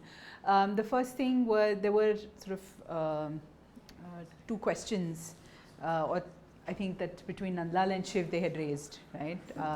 One was around the whole issue of, this was around the, and I'm just looking at my notes because I don't have anything open in front of me now. What will that I guess what is the goal? What is it that I want to change? Right, or whether we use change or anything else, right? So what is the goal that I'm working towards? And then there was this other question of what will make me sort of drop out of this program. And I know some of us did respond to that here, but we said we also want to reflect. So I think there are those 2 questions. And then the third question that got added on during the process was, what are my expectations from the LDP? Right? Because I think that was something that I know Saurji sort of articulated very clearly, but Shiv saying that we'll talk about outcomes, etc., as an organizational approach and everything. But I think as individuals, what is our expectation of LDP, something else that we should reflect on. Then coming back to StrengthsFinder as a tool itself, to me there were sort of three things, right? Nandlal talked about, along with the report, there is an action planning tool that you can generate. So I think at an individual level, looking at our top 5 strengths, looking at that. Can I suggest that we all go back and read the insights report again? Because with the introduction and some clarification and the FAQs, it does look like we may read it in a different way now that we have those additional information. Yeah, absolutely. So definitely go back and reread our reports, and there are there is a signature themes report, there's an insight report, and there's a third one which is the action planning tool. So the action planning tool does give you the same sort of description of each, but then asks you 2 questions on each of those, right? And I think that is a very useful tool to look at, and I guess the additional element there is vis-a-vis my role, maybe what do I want to develop or focus on based on current roles. And I think then the larger question will be on, based on my goal of what I want to be, what would be the additional elements to work on. The 2 other related aspects that we need to do, and maybe we can take a few minutes to do it right here, is we said organizationally we need to look at what the strengths are. So we do, let's just do a quick, maybe if we all agree on what the actions are, we'll just, everybody who's here, we'll look at it, take your top 5, put it across that leadership map, and that will, at least for those who are in the room here, we'll start populating it across the organizations. Right? By the way, I tried putting it in Google Sheet, it doesn't work. So one more. Yeah, no, so we'll put it, we can put it on Excel itself and keep it in the LDP folder, which there already is, and we'll share it with you. But these are the things that I thought were enough for us to work on both individually as well as organizationally between now and the 30th. If I can also make a suggestion that you might like to sit with each other, right, and share the reports, right? Because as we have seen, the whilst the theme is the same, but the way each one of us approaches the theme is different. It's a good idea to understand what nuances and what differences can exist, even though thematically it's the same thing, right? So you might like to use this opportunity to, over the fortnight, to say, okay, fine, okay, this is how you do things, okay, this is how you are. It will give you some improved understanding of each other, right? And then when you start building back and looking at the team, I think one of the challenges we also want to see is we are not looking at only the 4 leadership themes. I think within that, how do we use each one of those strengths is important to us. So we may come up with the perception that, oh, we are very low on strategy as a group, but that's not right. It's not the right approach. Saying that, yes, in relation to the other themes we may be lower, but how do we use strategy? And that's important. How do we, what is the approach we make? So maybe you want to do that over the next fortnight also. And my suggestion is, when you come back again for a meeting, it is to share the outcome of the homework, right? And that's important. I think this process of development is about sharing. What is my insight? What did I get out of this exercise? Because that then adds value to the group and as a community as a whole. Okay. Thanks. Sure. So along with the individual, we look at the teams, and as well as, I think what was interesting was the fact that you may have the same themes, but then there is different expression of those themes, and therefore those discussions. So individual, teams, as well as discussion amongst all of us around our different strengths and I guess different expressions of those. And maybe here now we'll just take a few minutes and try and create the organizational map. We can just put it on the screen and start doing it later. Yeah, that we can do. You already have But is everybody clear on like sort of the assignment? We are talking about, one is the goal, one is, that first question around the goal. The second question of what will I guess what will make one drop out, if that were to be. What are my expectations from the LDP? I think the third should be the second and then the... What will make me drop? Okay. So what is my goal? Second, what is my expectation from LDP? Third is what will make me drop out? And then just around the strengths finder, look at the individual action planning vis-a-vis role and vis-a-vis goal. And then the mapping with the teams. Therefore, what is the strengths that need to be leveraged with your teams and with your LDP colleagues? Right? And then the last piece we're doing now. So, but these are what we're doing. Read again your reports. So, which will be necessary for the action planning and working with goals project. And come back with my insights. What are my insights? Yeah, so we will share this on the 30th before we start the rest of the process for that day. So this will be where we start with. So the mic is going to get passed around again because we'll all get to share and Siddhi is going to enter. My sense, no? It's okay. For this, I don't think they need that. Okay. Learner. Second one is responsibility. Third is relator. Fourth is developer.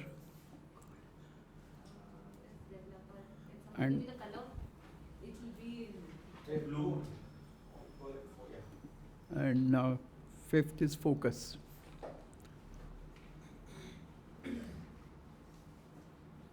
Yeah. Right. Okay.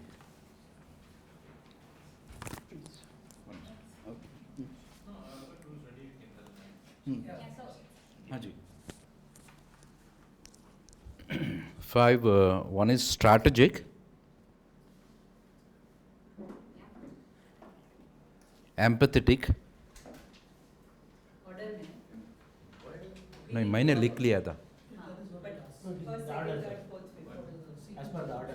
हाँ हाँ like top 5 जैसा ये किया उस हिसाब से third is analytical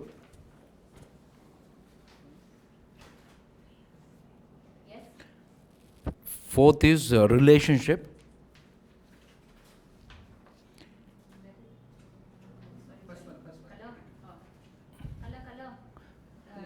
color wait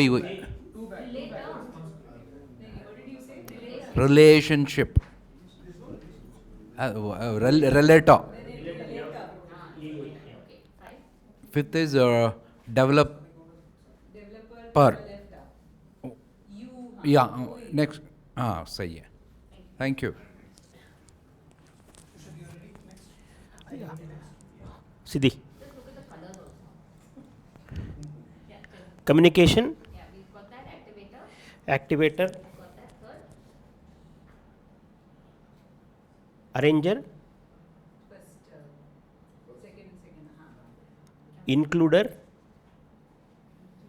Yeah, I got that. Responsibility.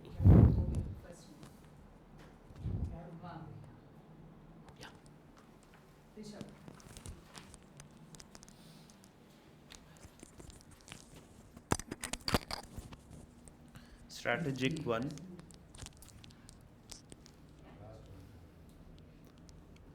Ideation 2. Learner 3. Connectedness 4. Individualization. It's in blue only, yeah.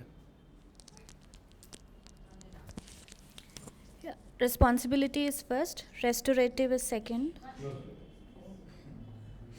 that is, yeah, I got that.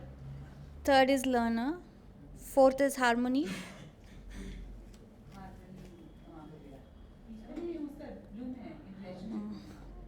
and analytical. First one and the strategy.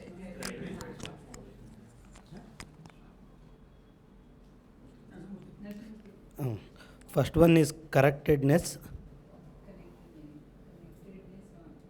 Second one is maximizer.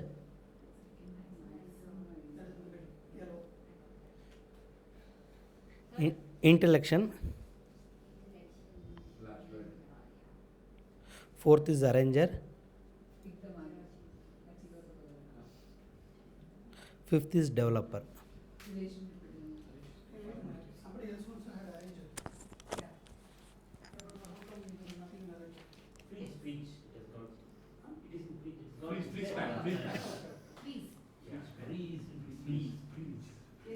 Yeah, Harish.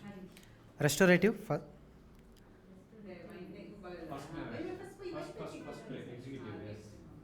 Ideation. Connectedness. Strategic. Responsibility.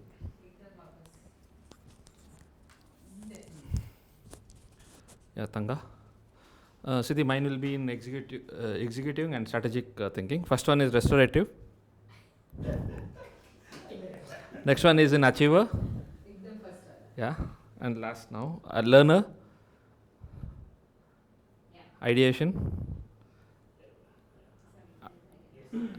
Analytical. Sanjeev. The first one is includer.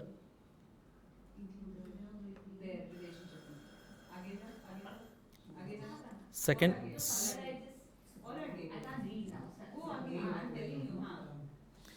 Second one is achiever.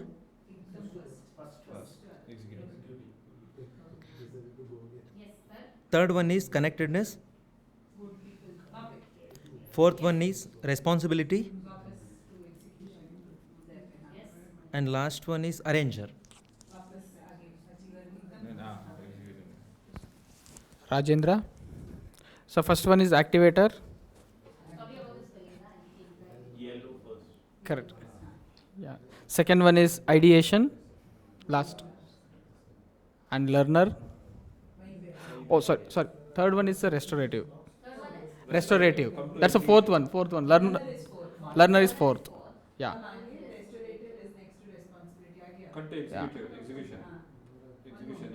One more, back. 3 and 5 responsibility. Back. Thank you. Shrish. Harmony.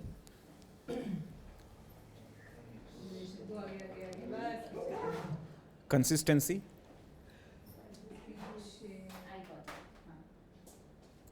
Relator.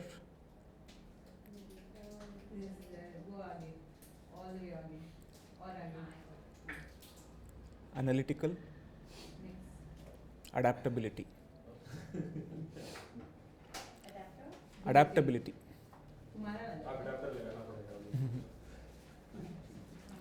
Shama. First one is learner. Oh, sorry. First one is learner all the way over to the other side. Then relator. Come under relationship. Third is achiever all the way to the other end. The next one is the responsibility. वही थोड़ा आगे नहीं पीछे आओ. हाँ वहाँ पे. Then आगे जाओ, developer is under relationship. You should put Nandlalji's also. Oh, I'll tell you.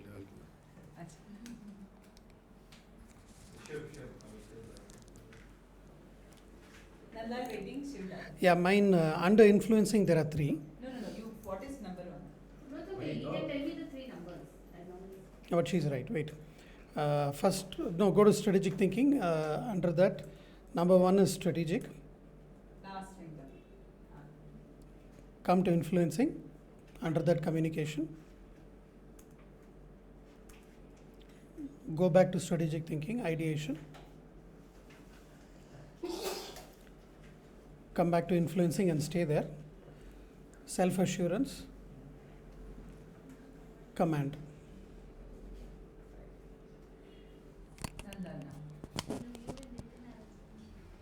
Same, is it? Yeah, we have three of those. Siddhi, empathy. Yeah. Strategic. Last. Yeah. Deliberative. And execution. Yeah. Connectedness and achiever.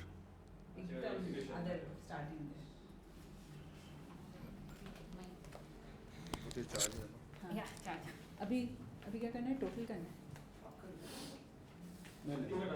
इसको average निकालो अच्छा for each vertical इसका average निकालो okay be careful when you take the average now it will add up those numbers. so we don't want to add we should do a count Yeah, so you need to do divided by Yeah, no, this is, I'll have to just take out this. We are a responsible organization with a lot of learners. We are a responsible organization with a lot of learners. that's a nice way to look at it Hardly anybody who will influence anybody else. Only me and Rajendra have anything to do with influence. yeah So okay. No,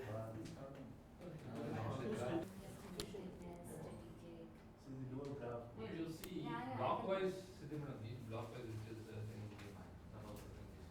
Yeah, you can take for each block. Block-wise average level.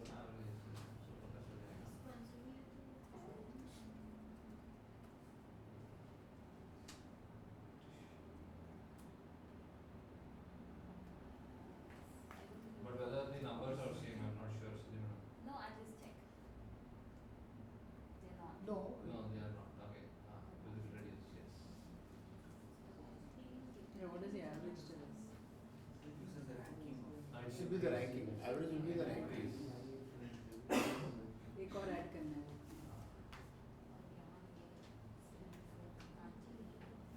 This is not telling you anything different from what you are doing. Which actually ulta है ranking. Influencing one app. It's actually it's a reverse. Because that is the lower score. The top score is strategic. Strategic thinking. Strategic, not strategic thinking. Strategy.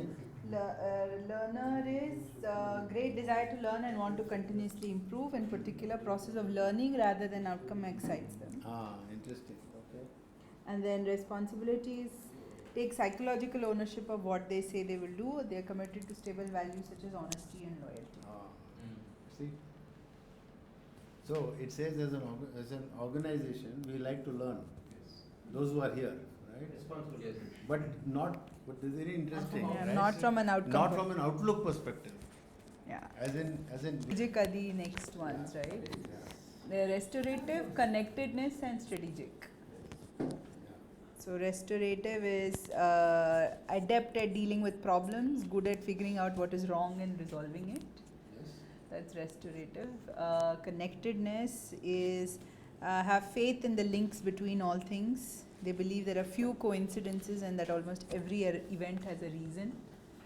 And strategic. Ideation is also the same, is it? Ideation. Okay. So good thinking processes, the ability to generate thoughts. Yeah, I am fascinated by ideas. They're able to find connections between seemingly disparate phenomena. Right, and then. And they are able to give solutions. Yeah. Their strategy is about solution, offering solutions. Right. Create alternate ways to proceed, quickly spot relevant patterns and issues.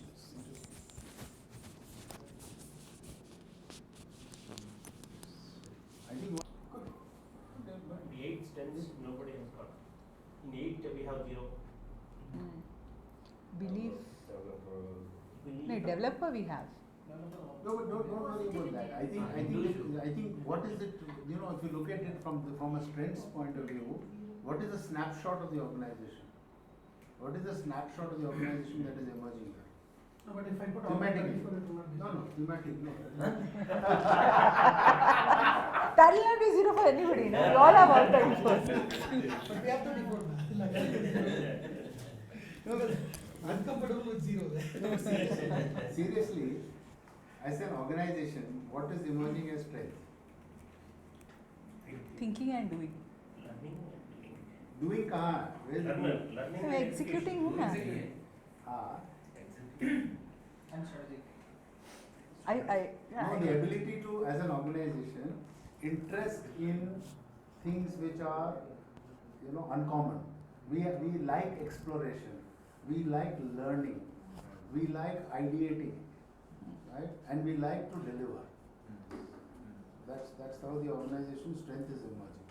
So, Darren, it goes with the strategies for Swasti, innovative ones for impact, partnership for results. There you are. Relationship building also. Relationship building? Yeah. A bit low. We need to improve that.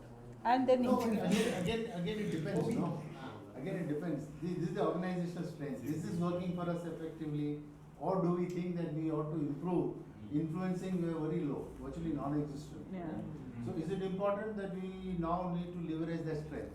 Cindy is asking, is it an IM organization? You asked for Yeah. it. I know this. How do you not know it? And to be you don't. No, only within Catalyst Group to be watched. करके. And no, all participants must be above the age of 30. नहीं यहीं पे थोड़े लोग.